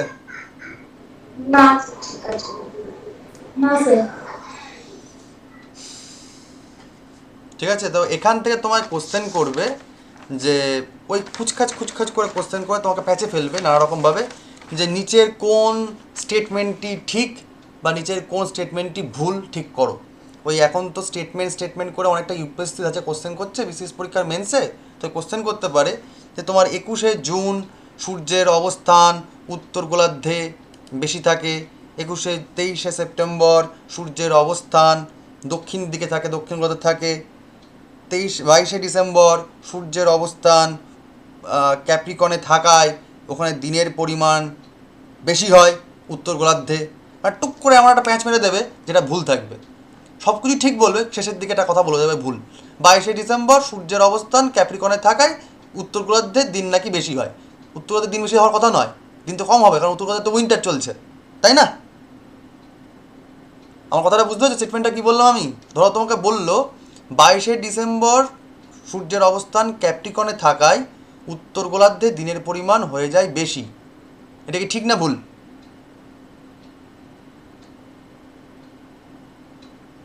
ঠিক না ভুল কথাটা? ভুল স্যার। তাহলে কোশ্চেন কীভাবে আগে বুঝতে পেরেছো? স্টেটমেন্ট কনক্লুশন দিয়ে কোশ্চেন করছে, বাট তোমাকে এই থিওরিটা বা কনসেপ্টটা বুঝতে হচ্ছে। যদি ক্যাপ্রিকনে থাকে তো ক্যাপ্রিকনটা কোন দিকে? দক্ষিণ গোলার্ধে। দক্ষিণ গোলার্ধে যদি সূর্যের অবস্থান হয় তো ন্যাচারালি উত্তর গোলার্ধে কখনো দিনের পরিমাণ বেশি হতে পারে না, কম হবে।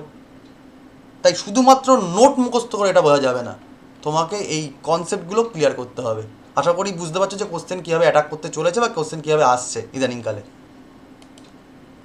ক্লিয়ার? আমরা যা পড়বো কোন পরীক্ষার জন্য পড়বো এবং সেই পরীক্ষায় কোশ্চেন কীভাবে অ্যাটাক করছে সেই জন্য। আমরা যদি জ্ঞানী হওয়ার জন্য পড়তে হয় তো সারা জীবন ধরে জ্ঞানী হওয়ার জন্য পড়াশোনা করতেই পারো, সেটা অন্য কথা। কিন্তু আমাদের তো সারা জীবন ধরে পড়াশোনার স্কোপ নেই, আমাদের তো চাকরিটা পেতে হবে তার আগে।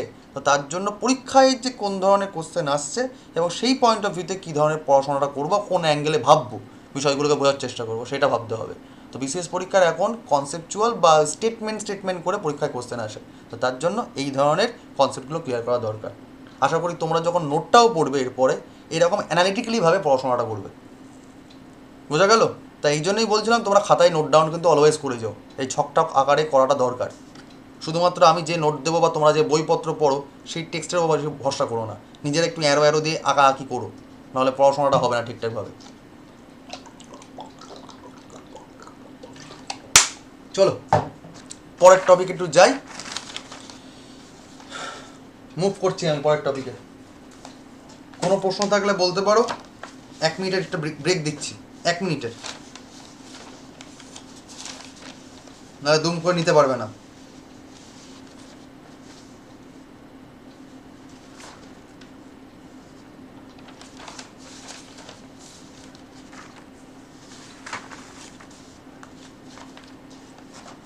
কোনো প্রশ্ন নেই তো? বেশ, আমার সব স্টুডেন্ট ভালো, কোনো প্রশ্ন করে না, আমি তাই মুভ করি। তো এতক্ষণে পৃথিবী তার চারিদিকে কীভাবে পাক খাচ্ছে না খাচ্ছে সেগুলো তো বুঝে গেলাম, এখান থেকে আর কিছু লাগছে না। এবার আমরা এই যে পৃথিবীর শরীর নিয়ে প্রশ্ন করছিলাম, পড়াশোনা করছিলাম, তাতে শুরুতেই কী লাগছিল? সলিড জিনিসটা লাগছিল, লিথোস্ফিয়ার, তাই না? তো আমরা এবার লিথোস্ফিয়ার দিয়ে চলে যাই। তোমরা যদি 30 দিনে 30 দিন পড়ো না, তাহলে তোমার সিলেবাস শেষ করতে বেশি সময় লাগবে না, 6 মাসেই পুরো সিলেবাস শেষ হয়ে যাবে। প্রতিদিন পড়তে হবে। অলরেডি আমরা 3খানা চ্যাপ্টার শেষ করে ফেলেছি, এবার লিথোস্ফিয়ারে ঢুকছি আধা ঘন্টায়। এরপরে শুধু কোশ্চেন অ্যান্সার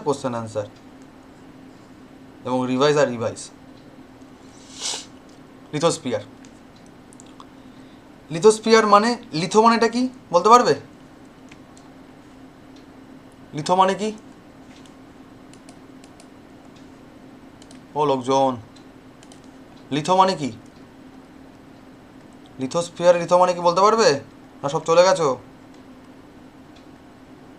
হ্যালো, আছি স্যার, কিন্তু বলতে পারবো না তো। আছি স্যার। লিথোস্ফিয়ারের মানে হচ্ছে রক। শিলামণ্ডল হবে কি? শিলামণ্ডল?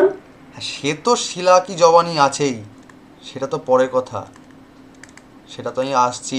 শিলামণ্ডল না সীমামণ্ডল সে তো পরে হবে, কিন্তু তার আগে লিথো কথার অর্থ কি? এটা একটা গ্রিক ওয়ার্ড, ল্যাটিন ওয়ার্ড, যার মানে হচ্ছে rock. That means rock system. Rock সিস্টেমটাই হচ্ছে লিথোস্ফিয়ার। এবার রক কোত্থেকে আসে? তুমি স্যার বলবে, স্যার আপনি ফার্স্টেই রকে আসছেন, মানে শিলায় আসছেন, তো শিলার জন্ম কোত্থেকে হলো স্যার? তুমি বলবে স্যার শিলা আসে তো স্যার ছোটোবেলায় পড়েছিলাম, ম্যাগমা বা লাভা শুকিয়ে শুকিয়ে শিলা হয়। স্যার লাভা বা ম্যাগমা কোত্থেকে আসে? স্যার ছোটোবেলায় পড়েছিলাম যে ভলক্যানো বলে একটা জিনিস হয়, আগ্নেয় উৎপাত, সেখান থেকে লাভা বা ম্যাগমা নির্গত হয়। স্যার ভলকানো কোত্থেকে পাই? স্যার ভলকানো পাই পৃথিবীর একদম কেন্দ্রমণ্ডল থেকে, পৃথিবীর একদম ইন্টেরিয়ার থেকে আমরা পাই। তাহলে লিথোস্ফিয়ার বলতে আমরা কোন দিকে ঢুকবো? পৃথিবীর কেন্দ্রের দিকে যাব। বোঝা গেল নাকি ওভারডোজ হয়ে যাচ্ছে একদিনে? কোনো সমস্যা না হচ্ছে? স্যার ঠিক আছে। ইজি? বেশ। হ্যাঁ স্যার। তাহলে আমরা পৃথিবীর যে আমি একদম ভূত্বকের বা সারফেস এরিয়াতে একদম যেখানে আমরা বসবাস করছি, গাড়ি ঘোড়া চলছি, এটা তো পৃথিবীর সলিড অংশের ওপর দিয়ে যাচ্ছি, তার তলে তো রক থাকে, তো রকটা করতেই পাচ্ছি। ম্যাগমা বা লাভা শুকিয়ে শুকিয়ে রক হচ্ছে, তো রক লাভা বা ম্যাগমা কোত্থেকে আসছে? স্যার ভলকানো থেকে আসছে, আগ্নেয়গিরির থেকে। তো আগ্নেয়গিরির উৎপাতটা কোত্থেকে হয়? একদম পৃথিবীর অভ্যন্তর থেকে হয়। তাহলে আমরা অভ্যন্তর থেকে শুরু করি একদম। ওকে, তো পৃথিবী যদি এরকম হয়ে থাকে তাহলে উপরিতলটা এটা কি? সারফেস এরিয়া, ঠিক কি না? ভূত্বক। এবং পৃথিবীর যদি কেন্দ্রে যায়, এটা কি? সেন্টার, ঠিক কি না? এবার আমরা এই যে পৃথিবীর সেন্টার এবং ভূত্বক পাচ্ছি, এখানে তো অনেক লেয়ার আছে, অনেক স্তর আছে, এবং করতে করতে করতে করতে আমরা এই যে রক সিস্টেম, সেটা যেতে যেতে আমরা পৃথিবীর বহির্ভাগে আমরা গাছপালা, ঘর বাড়ি, গাড়ি ঘোড়া সব কিছু চলাচল করছে, ওপরে বসবাস করছি আমরা। তাহলে এই একদম পৃথিবীর কেন্দ্রমণ্ডল থেকে এই রক সিস্টেমটা কীভাবে বিন্যস্ত হয়ে রয়েছে সেটা এবার দেখব। ওকে, মুভ করছি কিন্তু আমি, পড়াশোনাতে গোলমাল হলে বা অস্বস্তি হলে বলে দেবে, সেখানে আমি স্টপ করে দেবো। ছোটোবেলায় দেখেছিলাম যে স্যার একটা তরমুজের ফালি মতো কী করে একটা ছবি থাকতো জিওগ্রাফির বইগুলোতে, দিয়ে বলতো যে একদম ভূত্বকের যে ওপরের অংশ যেখানে ঘরবাড়ি রয়েছে, সারফেস এরিয়া, সেখান থেকে একটু তলার দিকে গেলে প্রথম যে খণ্ডটা পাই তাকে আমরা শিয়াল বলি। স্যার সরি, শিয়াল নয়, শিয়াল। তার পরের যে অংশটা তাকে আমরা আবার সীমা বলে ডাকি।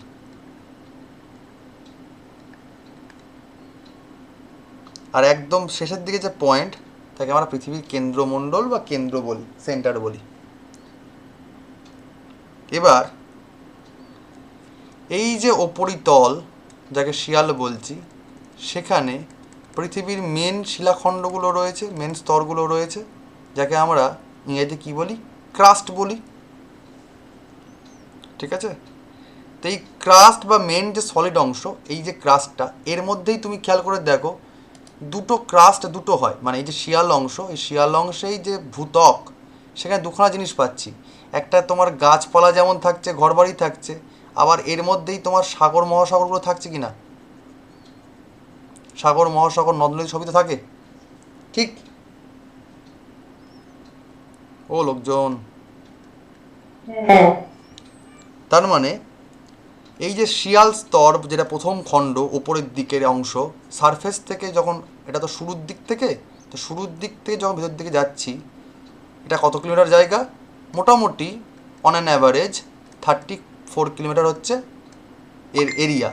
শিয়ালের অংশটা হচ্ছে 34 কিলোমিটার এর এরিয়া। এই অংশে মেনলি কী দেখতে পাই আমরা?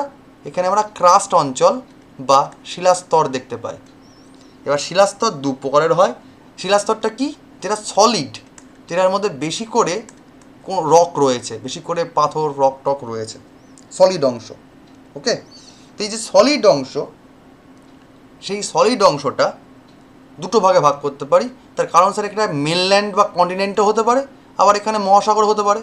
আবার মহাসাগরের যে তলার দিক, জলের একদম তলার দিক, সেটা তো সলিড, তাই না? তার জন্য সলিড আবার দু প্রকারের বা ক্রাস্ট দু প্রকারের হয়ে থাকে। একটা হচ্ছে মহাদেশীয় ক্রাস্ট বা কন্টিনেন্টাল ক্রাস্ট, আরেকটা হচ্ছে ওশিয়ানিক ক্রাস্ট, মহাসাগরীয় শিলাস্তর। ঠিক, তার মানে শিয়াল কী নিয়ে তৈরি? শিয়াল দু ধরনের ক্রাস্ট নিয়ে তৈরি, একটা হচ্ছে মহাদেশীয় শিলাস্তর আর একটা হচ্ছে মহাসাগরীয় শিলাস্তর। বোঝা গেল? বোঝা গেল? হ্যাঁ। হ্যাঁ স্যার। এর পরের যে অংশ শিয়ালের পরে, তাকে আমরা বলছি সীমা। ঠিক আছে, তো সীমা যতখানি বিস্তৃত, এই বিস্তৃত অংশটা মোটামুটি ওই পৃথিবীর একদম উপরিভাগ থেকে, সারফেস এরিয়া থেকে মোটামুটি 29,000 কিলোমিটার এরিয়া পর্যন্ত বিস্তৃত। কিন্তু আচ্ছা, এই পর্যন্ত বিস্তৃত বলে গেলাম। শিয়াল কেন বলছি স্যার? প্রথমের যে 34 কিলোমিটার যেটা ছিল, সেই শিয়াল বলার কারণ হচ্ছে এখানে সিলিকন এবং অ্যালুমিনিয়াম বলে দুখানা উপাদান বেশি পাই আমরা, তাই জন্য সিলিকনের এসআই এবং অ্যালুমিনিয়ামের এল থেকে নামকরণ করছি শিয়াল অংশ। আবার এই যে পরবর্তী যে অংশটা পাচ্ছি, তাকে বলছি কি? সীমা বলছি। তার কারণ হচ্ছে এখানে সিলিকন এবং ম্যাগমার পরিমাণ বেশি পাচ্ছি। ম্যাগনেসিয়ামের পরিমাণ বেশি পাচ্ছি, তার জন্য আমরা কী বলছি? সীমা বলছি। কিন্তু এই যে সীমা অংশটার আরেকটা নাম আছে, তাকে বলা হয় ম্যান্টেল। কি বলি আমরা? ম্যান্টেল বলি, মানে যাকে বলা হয় গুরুমণ্ডল। ঠিক, বাংলায় পড়েছিলাম মনে আছে, গুরুমণ্ডল, ম্যান্টেল। ও লোকজন ঘুমিয়ে গেলে নাকি গো? হ্যালো, না না স্যার, ঘুমো কেন, আছি। বোর লাগে না তো? না না স্যার, বল লাগছে না। আচ্ছা, এই গুরুমণ্ডল ও ম্যান্ডেলের পরবর্তীকালে একদম কেন্দ্র স্তর পর্যন্ত যে অংশ, তাকে আমরা বলছি কেন্দ্রমণ্ডল বা কোর এরিয়া, কোর রিজিয়ান। এখানে নিকেল এবং লোহা বেশি পরিমাণে পাওয়া যায়, তাই জন্য একে কী বলি আমরা? নিফে বলি। এটা যেমন শিয়াল, এটা যেমন সীমা, তাহলে একে কী বলছি আমরা? নিফে বলছি। ওকে, এটা কতখানি কিলোমিটার বিস্তৃত? এই ম্যান্টেলের পর এটার কতখানি যেতে হবে? মোটামুটি অন অ্যান অ্যাভারেজ 637 কিলোমিটার।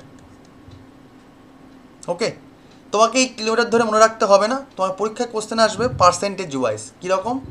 যে ভূত্বক যেখানে আমরা বসবাস করছি, যেখানে গাছপালা ঘর বাড়ি সমস্ত কিছু রয়েছে, সেটা এই শিয়াল বা ক্রাস্টের কত পোর্শন? মোটামুটি সেটা হচ্ছে 1%। সীমা অংশটা কত পার্সেন্টে রয়েছে? সীমা অংশটা তুমি বলবে 84%-এ। আর কোর রিজিয়ান বা নিফে অংশ কতখানি অংশ জুড়ে রয়েছে? তুমি বলো স্যার 15%-এ রয়েছে। এই 184 এবং 50%টা নিয়ে গোটা পৃথিবী তৈরি হয়ে যাচ্ছে, মানে 100%। Clear concept? হ্যাঁ স্যার। মিলেছে? অঙ্কে মিলেছে? 1 যোগ 84 যোগ 15 100 হয়েছে? হ্যাঁ হ্যাঁ হ্যাঁ। বেশ, এবার পরবর্তীকালে বিজ্ঞানীরা যখন আরও পরীক্ষা নিরীক্ষা করছেন, তখন দুটো ভাগে আরও ভাগ করছেন সীমাটাকে। ওনারা দেখছেন যে মোটামুটি ওপর থেকে যদি 700 কিলোমিটার আমরা যাতায়াত করি, 700 কিলোমিটার যদি আমরা ওপর থেকে আসি, ভিতর দিকে আসি, তাহলে দেখতে পাবো একটা স্তরের চেঞ্জ হচ্ছে, মানে সলিড লিকুইড এরকম একটা জিনিস, মানে তাপমাত্রা অনুযায়ী চেঞ্জ হচ্ছে। তো তার জন্য কি হচ্ছে, আমরা এর ওপরের সীমার যে ওপরের পোর্শন, তাকে নামকরণ করছে, যেহেতু এটা পুরোটাই ম্যান্টেল বলে আমরা ডাকি, তাই এটাকে বলছি কি ওপরের ম্যান্টেল বা আপার ম্যান্টেল। আর যেহেতু এটা মানে লোয়ার পোর্শন, তাকে আমরা বলছি লোয়ার ম্যান্টেল। একটা আপার ম্যান্টেল আর একটা লোয়ার ম্যান্টেল। মনে থাকবে? মনে থাকবে? আপার ম্যান্টেল, লোয়ার ম্যান্টেল। হ্যাঁ স্যার। হুম।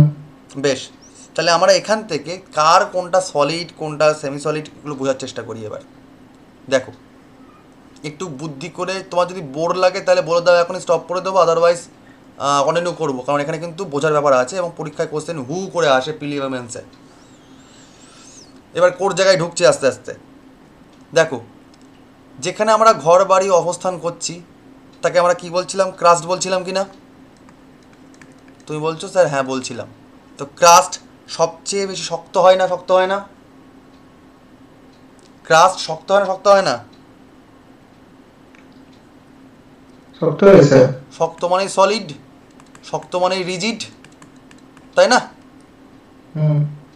এর পরের যে লিথোস্ফিয়ারগুলোতে আমরা যাচ্ছি, পরের যে রক সিস্টেম বা শিলামণ্ডলগুলোতে আমরা যাচ্ছি, শিয়াল সীমা বলে যেখানে যাচ্ছি, তার মানে ক্রাস্ট মানে যেমন সলিড বা রিজিড, তার মানে গোটা পৃথিবীর সাপেক্ষে বা হাইড্রোস্ফিয়ারের সাপেক্ষে বা অ্যাটমসফিয়ারের সাপেক্ষে আমরা বলতে পারি যে গোটা লিথোস্ফিয়ারটাও সলিড। বলতে পারি তো? জল ছাড়া, বাতাস ছাড়া বাদবাকি সমস্ত অংশই সলিড। লিথোস্ফিয়ার তো সলিড ছিল নাকি? যেটা স্থলমণ্ডল সেটাও সলিড। কিন্তু আমরা আস্তে আস্তে অনেকগুলো ভাগে ভাগ করা শুরু করব। যেমন কি, যেমন একটু আগে দেখলাম একটা আপার মেন্টাল বলে জিনিসকে দেখলাম, এই যে সীমাকে দুটো ভাগে ভাগ করলাম, একটা আপার মেন্টাল বা লোয়ার মেন্টাল ভাগে ভাগ করছি। তা আপার মেন্টালটা কীরকম দেখতে পাচ্ছি? দেখতে পাচ্ছি স্যার সেমি সলিড, অর্ধ শক্ত। আবার লোয়ার মেন্টালটা স্যার দেখতে পাচ্ছি এটা সলিড। আমি আগে লিখিনি, কেন কোনটা কি দেখতে হয় সেটা বলছি। যেটা একদম পৃথিবীর কেন্দ্র, কোর এরিয়া, সেটা দেখতে পাচ্ছি কি একদম লিকুইড, মানে এখানে আগুন গরম হয়ে রয়েছে, সমস্ত লাভা, ম্যাগমা, নিকেল, এই যে নিফে, একদম এত গরম, এত উষ্ণ, ঠিক আছে, সেটা একদম লিকুইড স্তরে রয়েছে। লিকুইড স্তরে থাকবে, শক্ত স্তরে থাকবে, কে বলতে পারে? হ্যালো, আমি ঠিক পড়াচ্ছি না ভুল পড়াচ্ছি? হ্যালো, কি গো, আমি তোমার যদি ভুল পড়াতে আমি ভুল বলে যাবে? কোথায়? কোশ্চেনটা কি করলেন বলুন? আমি বলছি পৃথিবীর একদম কেন্দ্র স্তরে, কেন্দ্রের দিকে সলিড হবে না লিকুইড হবে? একদম কেন্দ্র, একদম লিকুইড হবে। হ্যাঁ হ্যাঁ হ্যাঁ হ্যাঁ হ্যাঁ হ্যাঁ। তার মানে আমি যদি ভুল পড়ে যাই তোমরা ভুলই পড়ে যাবে, বুঝে গেলাম। আমাকে একটা কথা বলো, পৃথিবী তো গোল, বৃত্ত তো, তো পৃথিবীর যদি কেন্দ্রে তোমার যদি লিকুইড জিনিস থাকে, তাহলে সমস্ত ঘর বাড়ি যে এত ওজন নিয়ে চলছে, এ কোনো দিন ভার বহন করতে পারবে? ভার বহন করতে পারবে? যদি ভেতর দিকে একদম তরল পদার্থ থাকে, তার টান, তার আকর্ষণ, তার যে মানে কী বলবো জমান বাঁধার যে মানে কী বলবো মানে বহন ক্ষমতা, সে কি সেম থাকবে?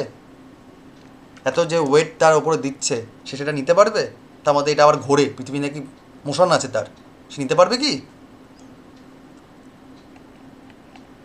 নিতে পারবে কি? না। তাহলে পৃথিবী, হ্যাঁ, তো লোহা কি হয়? শক্ত হয়। যতই গরম হোক না কেন, যতই গরম হোক না কেন, পৃথিবীর একদম এই যে কোর রিজিয়ান, একেও আমরা দুভাগে ভাগ করব। একটাকে বলবো আউটার কোর, যেটা ওপরের দিকের অংশটা, আর যেটা ভিতর দিকের অংশ তাকে বলছি আমরা ইনার কোর। ইনার কোর বলবো। তো যেটা ইনার কোর, সেখানে কিন্তু ইনার কোরে কি থাকবে? সলিড হবে, কারণ তার ওপর ভর করে তো পৃথিবীটা পুরো ঘুরছে এবং এত ওয়েট ক্যারি করছে। আর ওপরের দিকের যে অংশ আউটার কোর, সেটা হয়ে যাবে কি লিকুইড হয়ে যাবে। তার কারণ পৃথিবীর অভ্যন্তরে অনেক গরম আছে। কেন আছে তার ইতিহাস তোমাদেরকে বলার দরকার নেই, তবু শুনে রেখে দাও যে তোমরা বিগ ব্যাং থিওরি শুনেছো কোনো দিন ফিজিক্সে? ওই অ্যাটমিক স্ট্রাকচার পড়াবার সময় তোমাদের কারো সায়েন্স ছিল? হ্যাঁ স্যার, শুনেছি ওই আর কি। আচ্ছা, ব্যাপার হচ্ছে পৃথিবী যখন প্রথম উৎপন্ন হয় তখন বলে নাকি যে একদম মহাদেশে মহাব্রহ্মাণ্ডে আর কি, মহাব্রহ্মাণ্ডে কী হয়েছিল, যে একটা বড় সড়ো বিস্ফোরণ হয়েছিল। সূর্য থেকেও বড় নক্ষত্র আকারে কিছু একটা ছিল, যেখান থেকে একটা বড় সড়ো বিস্ফোরণ হয় এবং সেখান থেকে সূর্য এবং তার অন্যান্য টুকরো টাকরা খণ্ড বিখণ্ড ছড়িয়ে ছিটিয়ে যায়। পরবর্তীকালে সূর্য এতটাই সলিড এবং এতটাই তোমার মানে উষ্ণ ছিল, সেটা নক্ষত্র আকার ধারণ করে এবং তার আশপাশ দিয়ে যে টুকরো খণ্ডগুলো ছড়িয়ে ছিটিয়ে যায় সেইগুলোর মধ্যে সেগুলো সূর্যের আকর্ষণ অনুযায়ী তারা চারিধার দিয়ে, গ্র্যাভিটেশন অনুযায়ী চারিধার দিয়ে বৃত্তাকারে ঘুরতে থাকে। ঠিক আছে, তো সূর্য এরকম করে থেকে যায় আর চারধার দিয়ে যে খণ্ডগুলো টুকরো টাকা জিনিসগুলো তো চারধার দিয়ে ঘুরতে থাকে। এবার এই এক একটা খণ্ডর মধ্যে একটা খণ্ড হচ্ছে আমাদের পৃথিবী, যেটা এই যে আসল যে পুরোটাই যদি একটা আসল সলিড খণ্ড থাকতো, সেখানে বিশাল বড় একটা কী হয়েছিল, বিস্ফোরণ হয়েছিল। সেই বিস্ফোরণের জন্য এই খণ্ডটা টুকরো টাকরা হয়ে যায়। বিস্ফোরণটা হয়েছিল কেন? আসলে অনেকগুলো কারণ বলা হয়, যে একটা হচ্ছে তোমার নিউক্লিয় ফোর্স এগুলো সব তোমাদের অ্যাটমিক স্ট্রাকচারের সময় পড়াবো, ফিজিক্স পড়াবার সময় পড়াবো আমি। তো নিউক্লিয়ার ফোর্স একটা আছে, তড়িৎচালক বল একটা আছে, ইলেকট্রোস্ট্যাটিস্টিক ফোর্স বলা হয়, গ্র্যাভিটেশন ফোর্স বলা হয়। ঠিক আছে, সমস্ত নানা রকম তীব্র বিষক্রিয়ার জন্য, মানে হিলিয়াম হাইড্রোজেন গ্যাসের বিস্ফোরণের জন্য হোক এবং মানে এই ফোর্সগুলো কাজের জন্য হোক, একটা বড় বিশাল বড় একটা বিস্ফোরণ হয়েছিল। তার জন্য টুকরো টাকরাগুলো ছড়িয়ে ছিটিয়ে যায় এবং পরে সূর্যের চারপাশ দিয়ে টুকরোগুলো আকর্ষণের জন্য, মাধ্যাকর্ষণের জন্য একে অপরের চারিদিকে পরিক্রমণ করে থাকে। এবার দিনাদিকাল দিন ধরে ধরে পরিক্রমণ করতে করতে এই প্রত্যেকটা খণ্ডের চূড়ান্ত উষ্ণতা আস্তে আস্তে কমতে থাকে। প্রথমে ছিল গ্যাস, এত এদের উত্তপ্ত তাপ ছিল, প্রত্যেক খণ্ডেরই তো মানে বিস্ফোরণের মাত্রা তৈরি হয়েছিল, তাদের এদের উত্তাপ ছিল প্রচণ্ড হাই। সেই টেম্পারেচার আস্তে আস্তে কমতে কমতে এটা নর্মাল হয়, নর্মাল হতে হতে হতে হতে একটা সময় গিয়ে এখানে আস্তে আস্তে আস্তে আস্তে অন্যান্য অণু পরমাণু বিক্রিয়া করতে করতে করতে হাইড্রোজেন, হিলিয়াম, অক্সিজেন, এই করতে করতে হাইড্রোজেন অক্সিজেনের সঙ্গে সঙ্গে জল, এই করতে করতে আমাদের পৃথিবী আজকে পৃথিবীর রূপ ধারণ করেছে।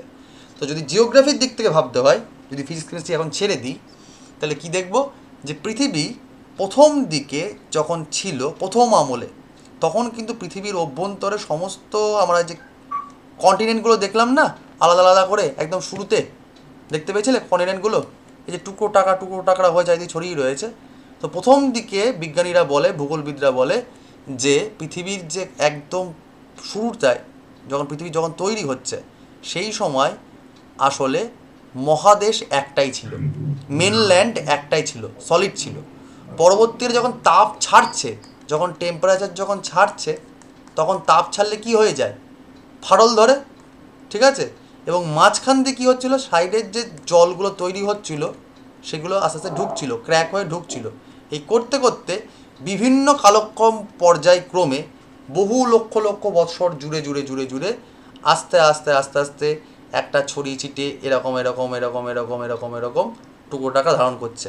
এবং এইরকম বিভিন্ন স্টেপ করতে করতে করতে করতে আজকের পৃথিবী, লোকে বলে যে একটা সময় নাকি এরকম ছিল, বিজ্ঞানীরা প্রমাণ করেছেন যে এরকমটা সময় ছিল, যেখানে উত্তর আমেরিকা দক্ষিণ আমেরিকা একটাই ছিল, ইউরোপ আফ্রিকা তলায় ছিল। তো এই যে তুমি দেখছো যে আমি আঁকছি অনেকটা গন্ডারের শিংয়ের মতো, এখানটা নাকি ভারতের মেন অংশ ছিল। তো এই অংশটা আস্তে আস্তে যেতে যেতে যেতে যেতে আজকের রূপ ধারণ করেছে কীরকম, উত্তর আমেরিকা দক্ষিণ আমেরিকা, ইউরোপ, আফ্রিকা, ঠিক আছে, আর এইদিকে এশিয়া। তো এই যে ভারতের দক্ষিণতম অংশটা, এটা নাকি ছিল তোমার এইখানটাতেই, এটা নাকি হাঁটতে হাঁটতে হাঁটতে হাঁটতে এখানে এসছে। সেগুলো কীভাবে এসছে সেগুলো পরে পড়াচ্ছি জিওগ্রাফি পরের চ্যাপ্টারগুলোতে। এখানে জোড়া লেগেছে এবং বর্তমানে এরকম ধারণ করেছে পৃথিবী, এটা বর্তমান রূপ। এবং এটাও চেঞ্জ হচ্ছে টেম্পারেচার বাড়ার জন্য বা গ্লোবাল ওয়ার্মিংয়ের জন্য, সেগুলো চেঞ্জ হচ্ছে, বা লাভার চলনের জন্য চেঞ্জ হচ্ছে, সেগুলো আমরা পরে বলছি। তো প্রথম যে রূপটা, তাকে জিওগ্রাফির ল্যাঙ্গুয়েজে বলা হয় প্যানজিয়া। কী রূপ বলে, কি বলে, প্যানজিয়া বলে। ওকে, কি বলে, হ্যালো, প্যানজিয়া বলে, PANGEA। যখন সমস্ত মহাদেশগুলো একটাই মূল ভূখণ্ড ছিল, তখন তাকে কি বলছে, কি সময়কাল বলছে, প্যানজিয়া আমল বলছে, প্যানজিয়া, PANGEA, প্যানজিয়া আমল বলছে। ওকে, ক্লিয়ার? হ্যাঁ মনে থাকবে তো? এই যে চলন হচ্ছে এবং উষ্ণতার পরিবর্তন হচ্ছে, উষ্ণতার পরিবর্তনের জন্য কি হচ্ছে, বিভিন্ন জায়গায় প্রত্যেকটি স্তরে তার টেম্পারেচার ডিফারেন্ট ডিফারেন্ট হচ্ছে। তো পৃথিবীর কেন্দ্রে সলিড রয়েছে যেখানে লোহা এবং নিকেলের পরিমাণ বেশি, তার ওপরের দিকে আস্তে আস্তে একটু উষ্ণতা ছাড়ছে বা কমছে, তার জন্য এখানে লাভার পরিমাণ সব থেকে বেশি, কিন্তু তরল হয়ে রয়েছে, লিকুইড হয়ে রয়েছে, মানে আউটার ক্রাস্টটা কী হচ্ছে, লিকুইড হয়ে রয়েছে। তার ওপরের স্তর যেটা লোয়ার ম্যান্টেল, লিকুইডের ওপর কী ভাসে, আবার সলিডটা ভাসছে। তা লোয়ার ম্যান্টেলটা কি, সলিড। লোয়ার মেন্টালের ওপর স্তরটা কি, আপার মেন্টাল। আপার মেন্টালটা কী হবে, সলিডের পর একটু আস্তে আস্তে আবার টেম্পারেচারটা বাড়ছে ওপরের দিকে গেলে, তখন আবার হালকা করে অর্ধ শক্ত হয়ে যাচ্ছে, মানে সেমি সলিড হচ্ছে। তার ওপরে কী থাকছে, একদম বাইরের দিকটা ঠান্ডা ওয়েদার পেয়ে যাচ্ছে, গিয়ে সলিড বা রিজিড হয়ে যাচ্ছে। বোঝা গেল কি বলতে চাইছি? টেম্পারেচার যেহেতু হেরফের হচ্ছে, পৃথিবীর তো একদম কেন্দ্রের দিকে তাপমাত্রা তো বাড়তে থাকে। তুমি যদি মাটি খুঁড়ে তলার দিকে চলে যাও, তাহলে একটা ভ্যাবসা গরম লাগবে না? তুমি যদি মাটি খোঁড়া শুরু করে দাও, একটা সুড়ঙ্গ তৈরি করো, তাহলে তলার দিকে গরম লাগবে তো? হ্যাঁ হ্যাঁ তলার দিকে যেতে গেলে যদি গরম লাগে, তো ন্যাচারালি আমাদের কোশ্চেনও একটা আসে, জেনে রেখে দাও, যে প্রতি 32 মিটার যদি আমরা মাটি খুঁড়ে তলার দিকে চলে যাই, তাহলে 1 ডিগ্রি সেন্টিগ্রেড তাপমাত্রা সেখানে কি হবে, ইনক্রিজ হবে। আবার বলছি, প্রতি 32 মিটার যদি আমরা পৃথিবীর ভূত্বক থেকে যদি তলার দিকে চলে যাওয়ার চেষ্টা করি, সেন্টারে যাওয়ার চেষ্টা করি, তাহলে টেম্পারেচার কত ডিগ্রি বাড়বে, 1 ডিগ্রি সেলসিয়াস বৃদ্ধি পাবে। মনে থাকবে? আবার বলছি, প্রতি 32 মিটার যদি আমরা তলার দিকে যাওয়ার চেষ্টা করি, তাহলে উষ্ণতা বাড়বে 1 ডিগ্রি সেলসিয়াস। এবার এই উষ্ণতার তারতম্যের জন্য কখনো সলিড, কখনো লিকুইড, কখনো সেমি সলিড অবস্থান করছে। ক্লিয়ার এটুকু?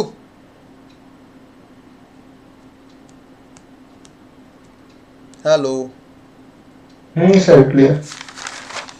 এবার আমাদের পরীক্ষার জন্য যেটুকু পড়তে লাগবে, আমরা এখানে শেষ মাসে গ্রাফ ফ্রাফ বা ওয়েব স্পেস পড়বো না, ওগুলো সব ইউপিএসসি সিলেবাসে লাগে। আমরা কি পড়ব, আমরা পড়ব যে এই যে আপার মেন্টাল, লোয়ার মেন্টাল, কোর টোর হ্যান ত্যান দেখছিলাম, এখান থেকে পরীক্ষার জন্য কীরকমভাবে কোশ্চেন আসে বা কী টপিক মনে রাখবো। তাই জন্য তোমাদেরকে আবার একটা চার্ট দিচ্ছি, চার্টটা আবার মুখস্থ করার চেষ্টা করবে, বাট তার আগে এখনই মুখস্থ করে নাও কীরকমভাবে পড়বো। ওপরে আমরা কি বলছিলাম, যে ওপর দিকে আমরা লিথোস্ফিয়ার পাচ্ছিলাম, পৃথিবীর একদম বাইরের পরিমণ্ডলটা যেখানে সারফেস থাকে, সেখানে আমরা কী পাচ্ছিলাম, গাছগাছালি থাকে, তাকে কী বলছিলাম, লিথোস্ফিয়ার বলছিলাম তো, বা ক্রাস্ট বলছিলাম। লিথোস্ফিয়ার বা কী বলছিলাম, ক্রাস্ট বলছিলাম তো। এই যে একটু আগে ডান দিকে কী বলছিলাম, ক্রাস্ট বা লিথোস্ফিয়ার বলছিলাম, যেটা কি হয়, সলিড হয়। ঠিক। এবার এই ক্রাস্টকে আমরা দুভাগে ভাগ করছি। এটা আজ লাস্ট টপিক হবে। এই ক্রাস্টকে আমরা দুভাগে ভাগ করছি, একটা হচ্ছে আপার ক্রাস্ট, আর একটা হচ্ছে lower crust. Upper crust, lower crust. Upper crust, লোয়ার কাস্টকে যে কাল্পনিক রেখাতে আমরা ভাগ করি, তাকে আমরা কি রেখা বলি, কনরড রেখা বলি। কি রেখা বলি, কোনার্ড বা কনরড রেখা বলি। একটা জায়গায় একরকম লেখা থাকে, তাকে কি বলা হয়, কোনার্ড বা কনরড লাইন বলি। তাহলে কি পেলাম, খাবার খেয়াল করে, লিথোস্ফিয়ারকে আমরা দুভাগে ভাগ করছি, ক্রাস্টকে দুভাগে ভাগ করছি, একটা আপার ক্রাস্ট, একটা লোয়ার ক্রাস্ট। একে আমরা বলছি কি, কোনার্ড লাইন বা কনরাড লাইন। এর পরের যে স্তর, তাকে আমরা কি বলছিলাম, আপার মেন্টাল বলছিলাম তো, ম্যান্টেল বলছিলাম না ও লোকজন, হ্যাঁ হ্যাঁ ম্যান্টেল বলছিলাম। তো ম্যান্টেলকে আমরা দুভাগে ভাগ করছিলাম, একটা হচ্ছে লোয়ার ম্যান্টেল, একটা আপার ম্যান্টেল। তা আপার ম্যান্টেল মানে ওপরের দিকে থাকবে, লোয়ার ম্যান্টেল মানে তলার দিকে থাকবে। ম্যান্টেলেরই অপর নাম আমরা কী বলছিলাম, দেখো এর একটা অন্য নাম আছে, আপার মেন্টালকে আমরা অনেক সময় বলে থাকি অ্যাসথেনোস্ফিয়ার। কি স্পিয়ার বলি? অ্যাসথেনোস্ফিয়ার বলি। কি বলি? অ্যাসথেনোস্ফিয়ার বলি আপার মেন্টালটাকে। কি বলি? অ্যাসথেনোস্ফিয়ার বলি আপার মেন্টালটাকে। আর লোয়ার মেন্টালটাকে কী নামে ডাকি আমরা? মেসোমশাই, মেসোস্ফিয়ার বলি। তাহলে লোয়ার মেন্টালটা হচ্ছে মেসোস্ফিয়ার, আপার মেন্টাল হচ্ছে অ্যাসথেনোস্ফিয়ার, বা আপার মেন্টাল বা লোয়ার মেন্টাল নামে জেনারেলি ডাকা হয়। ঠিক আছে? এই আপার মেন্টাল লোয়ার মেন্টালটা যে লাইন অনুযায়ী ভাগ করা হয়েছে তাকে আমরা কী লাইন বলি? কাল্পনিক রেখাটাকে বলি আমরা রেপেটি। আসলে এইগুলো প্রত্যেকেই ভূতত্ত্ব বিজ্ঞানী, তারা পরীক্ষা নিরীক্ষা করে তারা নিজেরা এই রকম পার্টিশন তৈরি করেছেন বলে তাদের নাম অনুসারেই এই লাইনগুলোর নামকরণ করে দেওয়া হয়েছে।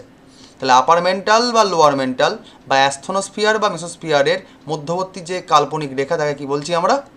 রেপেটি লাইন বলছি। ওকে? মেন্টালের পরে মানে ক্রাস্টের পরে কি হলো? মেন্টালের পরে কি? কেন্দ্রমণ্ডল। তো কোরটাকে আমরা আবার দুভাগে ভাগ করি। একটা হচ্ছে একদম ভিতর দিকে কি? ইনার কোর, আর তার উপরে কি? Outer core.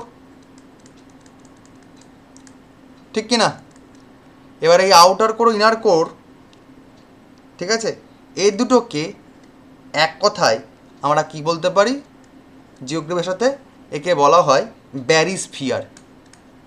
কি বলা হয়? ব্যারিস্ফিয়ার বলা হয়, BRYSPHERE, ব্যারিস্ফিয়ার বলি। তাহলে এটা আউটার কোর, এটা হচ্ছে ইনার কোর, ব্যারিস্ফিয়ার। ওকে? এই আউটার কোর এবং ইনার কোরের মাঝের যে লাইন তাকে কী নামে ডাকি আমরা? ডাকি লেহমান। Lehmann line. কী লাইন বলি? লেহমান লাইন বলি। তাহলে আরেকবার রিপিট হয়ে যাক। হ্যালো, সবাই আছো? হ্যালো, এবার একটু কষ্ট করে আমার মুখে মুখে বলবে। সবাই মাইক্রোফোন অন করে মুখে মুখে বলবে। ছোটোবেলার মতো হলেও বলবে, নাহলে মুখস্থ হবে না। গুলিয়ে যায় পরীক্ষায়, কোশ্চেন খুব এখান থেকে আসে। মুখে মুখে বলো। আপার কাস্ট লোয়ার কাস্ট কি line? Conrad line. Upper mantle lower mantle কি লাইন?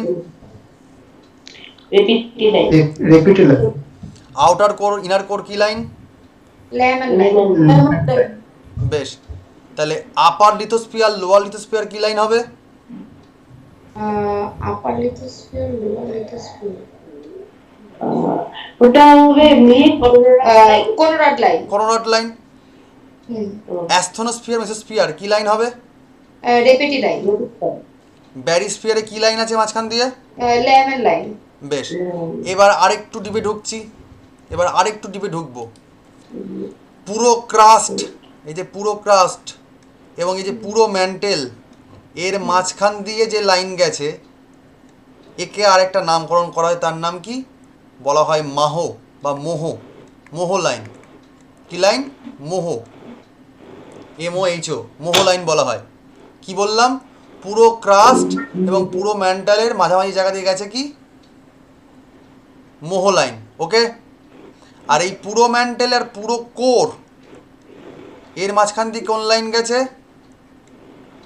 এর মাঝখান দিয়ে গেছে আরেকটা লাইন, তার নাম হচ্ছে গুটেনবার্গ। কি লাইন বললাম? Gutenberg line. Gutenberg line. এবার আবার মুখে মুখে বলো যে ক্রাস্ট আর ম্যান্টেলের মাঝখান থেকে কোন লাইন? Moho line. ম্যান্টেল আর কোরের মাঝখান থেকে কি লাইন? Gutenberg line. এবার তোমাকে প্রশ্ন আমি করেই যাবো, তুমি বলেই যাবে। আচ্ছা, প্রথম থেকে একবার রিপিট করবো, তারপরে প্রশ্ন করেই যাবো, উত্তর দিয়ে যাবে, কারণ মুখস্থ এখানে হবে না, হলে কোশ্চেন খুব গোলমাল হয়ে যাবে। কিন্তু বারবার করে বলছি, crust, upper crust, lower crust কোন line? Conrad. Upper mantle lower mantle কি line? Repetti line. Outer core inner core কি লাইন? Lehmann line. লেহমান। আচ্ছা, ক্রাস্ট ম্যান্টেল কি line? Moho line. Mantle core কি line? Gutenberg line. Gutenberg. Lower crust upper mantle কি line? Conrad line. মুখ না line. না না, মোহ লাইন। এক্স্যাক্টলি। কেসটা বুঝতে পারলে কিরকম ভাবে কেসটা খেলাম? সেটা হচ্ছে এই লোয়ার ক্রাস্ট মানেই তো আপার কাস্টের সঙ্গে সংযুক্ত স্থল। এবার তোমাকে ইনডিপে ঢুকছে, আপার মেন্টাল হচ্ছে মোহ লাইন। বোঝা গেল? আবার আপার মেন্টাল লোয়ার মেন্টাল মানে হচ্ছে রেপেটি, আবার লোয়ার মেন্টাল আর আউটার কোর মানে কি হচ্ছে গুটেনবার্গ, আবার গুটেনবার্গ আউটার কোর line। আর ইনার কোর মানে হচ্ছে লেহমান। বা তোমাকে বলতে পারি লেহমান line। মেসোস্ফিয়ার বোরেস্ফিয়ারের মধ্যে কি লাইন রয়েছে? গুটেনবার্গ। আবার বলতে পারি কি অ্যাস্থনোস্ফিয়ার মেসোস্ফিয়ারের মধ্যে কি লাইন রয়েছে? আর রেপিটি বলতে পারি। রেপিটি লাইন। বোঝা যাচ্ছে যে কিভাবে তোমাকে কোশ্চেনে অপশনে গুলিয়ে দেবে। আমি এই জন্য বলছি মুখে মুখে বলো, আবার মুখস্থ হয়ে যাবে। আপার ক্রাস্ট লোয়ার ক্রাস্ট কি line? Conrad line. Lower crust upper mantle কি line? Moho line Moho line. Line. Upper mantle lower mantle কি line? Line Repetti line.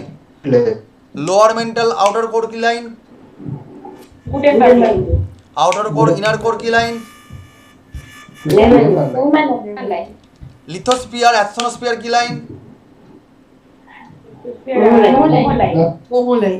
Asthenosphere lower mantle কি line? Repetti line. Repetti line. Moho line asthenosphere lower mantle, asthenosphere আর lower mental বলেছি, কি হবে তাহলে? রেপিটি হবে না? রেপিটি লাইন। তাই না? মেসোস্ফিয়ার ভেরিস্ফিয়ার কি আচ্ছা লাইন? ঠিক আছে মেসোস্ফিয়ার ভেরিস্ফিয়ার কি লাইন? ভেরিস্ফিয়ার। Lehmann line. না, গুটেনবার্গ। Gutenberg line. হ্যাঁ আর আউটার কোর ইনার কোর কি লাইন? Lehmann line. এটা ইনিশিয়ালি গোলমাল হবে, কিন্তু এই লেহমান ছকটা লাইন। তোমরা যদি ভালো করে লেখো আর মুখস্থ করার চেষ্টা করো, আশা করি বুঝতে পারছো যে কীভাবে কোশ্চেনগুলো আসবে। খুব অপশন গুলিয়ে দেওয়ার চেষ্টা করতে পারে এখান থেকে, ঠিক আছে? তাহলে আমরা এটাকে ইনশর্ট একবার পড়ার চেষ্টা করবো, একটুখানি দেখি তোমাকে বলতে পারো। আমরা ছবিটাকে এবার দেখাবো না, না দেখে পড়বো। হ্যাঁ দেখি বলো। আমরা একটুখানি না দেখে না পড়ে তলার দিকে চলে যাই, সাদা বোর্ড দেখি। দেখি বলো তো দেখি, আমি এবার সেই ফটোটা আঁকলাম, সেই তরমুজের ছবিটা আঁকছি, ওকে? এবার আমাকে বলো এটা কি পড়েছিলাম? সীমা শিয়াল। শিয়াল। তো শিয়াল মানেই ক্রাস্ট, তাই না? তো ক্রাস্টকে আমরা দুভাগে ভাগ করেছিলাম, একটা হচ্ছে আউটার ক্রাস্ট, একটা হচ্ছে ইনার ক্রাস্ট। তাহলে Inner এই crust। মাঝখানের লাইনটাকে কি লাইন বলবো আমরা? কোঅর্ডিনেটর লাইন ক্রাস্ট তো আপার কাস্ট লোয়ার কাস্ট পড়েছিলাম। তার মানে তো এটা কি? ওটাই আউটার তার মানে তো এটা তোমার হচ্ছে কি ক্রাস্ট বা শিয়াল, তার মানে কি লিথোস্ফিয়ার, তার মানে কি আউটার ক্রাস্ট লোয়ার ক্রাস্ট, তাই না? তার মানে কোন লাইন? কোনোরাড, তাই না? কোনোরাড লাইন। এবার শিয়ালের পরে কি পেয়েছিলাম? সীমা পেয়েছিলাম বা ম্যান্টেল পেয়েছিলাম, তাই না? তাহলে শিয়াল আর সীমার মাঝখানের যে লাইনটা তাকে কি বলা হয়? মোহ লাইন। মোহ লাইন বলা হয়। এবার সীমাটাকে আমরা আবার কি করেছিলাম, মানে ম্যান্টেলটাকে আমরা দুভাগে ভাগ করেছিলাম, মনে আছে? একটা আপার মেন্টাল আর লোয়ার মেন্টাল। Lower mental. তাহলে আপার মেন্টাল লোয়ার মেন্টালের মাঝের লাইনটাকে কি বলবো আমরা? রেপিটি line. Repeated line Repetti line বলবো। এবার এই যে ম্যান্টেল, এই ম্যান্টেল আর পরবর্তীটাকে কি বলছিলাম? কোর বলছিলাম, তাই না? কোর। তো এই এর মাঝখানের লাইনটাকে কি বলছিলাম আমরা? Gutenberg line. Gutenberg line Gutenberg line বলছিলাম। আর এই কোডটাকে আবার দুভাগে ভাগ করেছিলাম, কি আউটার বলছি? কোর আর ইনার কোর। তাকে কি লাইন বলছি? লেহমান। ওটা লেহমান লাইন। তাহলে এই আপার মেন্টাল আর লোয়ার মেন্টালের দুখানা নাম পড়েছিলাম, কি নাম? একটা হচ্ছে অ্যাস্থনোস্ফিয়ার, একটা হচ্ছে মেসোস্ফিয়ার। আর এই কোডটার অপর নাম কি বলেছিলাম? ব্যারিস্ফিয়ার। এই তো ব্যাপার, ব্যারিস্ফিয়ার। এটাই দেখো পড়িয়েছে এখানে। মুখস্থ হয়েছে হালকা হালকা করে? হ্যাঁ মজা লাগছে? এই হচ্ছে তোমার খেলা, আর কিছুই নাই। টেকনিক্যালি আমরা পড়বো, বেসিক পড়ে পড়বো না, কনসেপ্ট অনুযায়ী চলবো। এত কোশ্চেন হয়ে যাবে আমরা বুঝতেও পারবো না, পড়া শেষ হয়ে যাবে চ্যাপ্টারের পর চ্যাপ্টার। ক্লিয়ার? আজকে এই অবধি থাকবে, কোনো প্রশ্ন থাকলে বলো, পরের দিন পরের টপিক হবে। আর এটা অলরেডি পড়ে ফেলবে, কারণ এরপরে আমি কালকে বা পরের দিনকে পরীক্ষা নিতে পারি যখন তখন। তোমরা জানোই পরীক্ষা নিই, পরীক্ষা না নিলে যা পড়লে। এই যে যেগুলো পড়ালেন, হ্যাঁ বলছি না যেগুলো পড়ালেন ওগুলো কোথা থেকে পড়বো? যেরকম আপনি পড়িয়েছেন ওইভাবেই পড়ে যাবো? আমি যেরকমভাবে পড়াচ্ছি, এই যে যেটা লিখছি এখন, যেটা তুমি স্ক্রিনে দেখলে, এটার আমি পিডিএফ দেবো একটা, প্লাস আমি আমার নোটও দেবো একটা, অসুবিধা নেই। আমি তো আমার দিক থেকে নোট ফোট দেবই, সেটা নিয়ে কোনো প্রশ্ন নেই। কিন্তু কথাটা হচ্ছে তোমরাও তোমাদের বইপত্রগুলো পড়াশোনা করো, যেগুলো সোর্স তোমাদের অলরেডি কেনা আছে, ঠিক আছে? সেখান থেকেও পড়াশোনা করবো। বাট আমি কি করছি, কনসেপ্টুয়ালি করছি বলে, কনসেপচুয়ালি সেগুলোকে তোমরা এই ধরনের এই লেখাটাও পেয়ে যাবে। এটা আমি পিডিএফ করে তোমাদের মানে দিয়ে দিচ্ছি। আর লেখা নোটও দেবো আমি, বাট ওই জন্যই বলছি যেগুলো তোমাদের আর কি মানে তোমরা যদি নিজেরাও এটা লেখালেখি করো ইনস্ট্যান্টলি পড়াটা মুখস্থ হয়ে যাবে। তাই আমার সাথে ক্লাস করতে বসলে খাতা খুলে বসবে, অটোমেটিক পড়া মুখস্থ হয়ে যাবে। তার দায়িত্ব আমার, যদি আমার মতো করেই ডেডিকেটেড থাকো তো। স্যার বলছি যে হুম ক্রাস্ট যেটা সেটার আপার ক্রাস্ট আর লোয়ার ক্রাস্ট এটার কি কোনো মানে 34 কিলোমিটার এর কি কোনো ভাগ আছে কোনটা কতটা? না না না ওরকম কোনো ভাগটা নেই। ওর টোটাল জায়গাটা হচ্ছে 1 কিলোমিটার হচ্ছে 1% হচ্ছে রেঞ্জ 1%, তারপরে তোমার 15%, তারপরে হচ্ছে 84%, সরি 84%, তারপরে হচ্ছে 15%। 15%। হ্যাঁ 84 তারপরে 15%। দরকার নেই তোমাদের পড়ার যে আউটার কোডটা কত পার্সেন্টেজটা টোটালটাই তো দেওয়া, কিন্তু 637 তুমি কিলোমিটার তুমি হ্যাঁ না না না ওরম করে ভাগটা পড়ার দরকার নেই। অ্যাপ্রক্সিমেটলি যেটা বলে সেটা পড়ে রাখতে পারো যে মোটামুটি সারফেস এরিয়া তোমার চলে 34 কিলোমিটার পর্যন্ত, মানে শিয়াল এরিয়া, ঠিক আছে? শিয়ালের পর তোমার মোটামুটি 2900 কিলোমিটার যেটা সীমা এরিয়া, সে সব থেকে তো বড় অঞ্চল, মানে আপার মেন্টাল লোয়ার মেন্টালটা জুড়ে সেটা তোমার 2900 কিলোমিটার পর্যন্ত চলে, এবং তারপর 37 কিলোমিটার হচ্ছে তোমার কোর রিজিয়ান। মোটামুটি এটা পড়তে পারো। আর পার্সেন্টেজ ওয়াইজ মেনলি কোশ্চেনটা আসে যে তোমার লিথোস্ফিয়ার বা সারফেস এরিয়া তোমার হচ্ছে 1%, মানে সিয়াল অঞ্চল বা ক্রাস্ট রিজিয়ান। মেন্টাল বা সীমা অঞ্চল তোমার হচ্ছে কি 84%, এবং কোর রিজিয়ানটা বা নিফে অঞ্চল তোমার হচ্ছে 15%। আর তোমার যদি উপাদান দিয়ে বলতে হয় তাহলে এটা হচ্ছে সিলিকন অ্যালুমিনিয়াম বা শিয়াল, এটা হচ্ছে সিলিকন আর ম্যাগনেসিয়াম সেটা হচ্ছে তোমার সীমা, আর এখানে কি হচ্ছে নিকেল আর লোহা সেটা হচ্ছে নিফে। এই তো ব্যাপার। আর মোটামুটি 700 কিলোমিটার জায়গায় যেহেতু সীমাটা অনেকটা বড়, মানে 2900 কিলোমিটার যেহেতু রিজিয়ানটা খুব বড়, তার জন্য বলা হচ্ছে যে মোটামুটি ওপর থেকে নামে 700 কিলোমিটার জায়গায় দেখতে পাই আমরা এখানে তাপ পরিবর্তন, বা এই যে বলছিলাম সেমি সলিড আর সলিড, এই চেঞ্জেসটা আসছে। এই জন্য এই জায়গাটাকে মেনশন করা হয়েছে 700 কিলোমিটার জায়গাটাকে। এটা একটু খেয়াল রেখে দিও। অনলাইন অ্যাভারেজ 700 কিলোমিটার, এক্স্যাক্ট তো নয়, এক একজন বৈজ্ঞানিক এক এক রকমভাবে আন্দাজ করে বিভিন্ন বইতে বিভিন্ন রকম আছে। Online average 700 kilometre. দেখবে খুলনারে একরকম আছে, মাজিদ হোসেনে একরকম আছে, এনসিআরটির বইতে একরকম আছে। তো অন অ্যান অ্যাভারেজ 700 কিলোমিটার মনে রাখতে তাহলেই হবে। বাট পার্সেন্টেজগুলো মেনলি পরীক্ষায় লাগে, যেগুলো আর কি কনসেপচুয়াল কোশ্চেন আসে।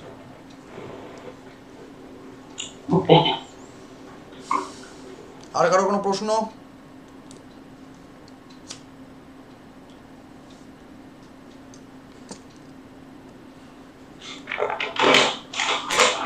বেশ, কালকে দেখেছিলাম অনেকেই ক্লাসে এসছিল, আজকে দেখলাম অনেকে ক্লাসে আসেনি, জয়েন করছিল। তো অনেকের সমস্যা থাকলে তোমরা আরেকবার কথা বলে নিও যদি সমস্যা হয়। আমার কোনো সমস্যা নেই ক্লাস করাতে, 9টার থেকে তারপরে আমি মোটামুটি ফ্রি হই, বা আমার অন্যান্য ব্যাচগুলোকেও ঠিক করতে হবে তোমরা যদি না বলো তো। তো সেই জন্য 10:30 থেকে রাখছি, কোনো সমস্যা নেই তো? না স্যার। না স্যার। ঠিক আছে 11টা ঠিক আছে, আমি তোমাদের গ্রুপেই এটার মানে টেক্সট যেটা থাকবে তার নোটও দিয়ে দেবো, আর এই যে ছক ছক করে একে একে কতক্ষণ ধরে পড়ালাম সেটারও পিডিএফ দিয়ে দেবো। হ্যাঁ স্যার, ওই ছকটা স্যার এখন পিডিএফ দেবেন? এখন দিলে সুবিধা হয়? হ্যাঁ স্যার, একটু সুবিধা হতো, তাহলে ব্যাপারটা বুঝতে পারতে হয়। বেশ, তোমার সামনেই দিয়ে দিচ্ছি। ঠিক আছে, থ্যাংক ইউ স্যার। কোথায় গেল পিডিএফ? 1 সেকেন্ড, নাহলে ভুলেও যাবো আমি। কি জানা ছিল এটা? Geography class 1।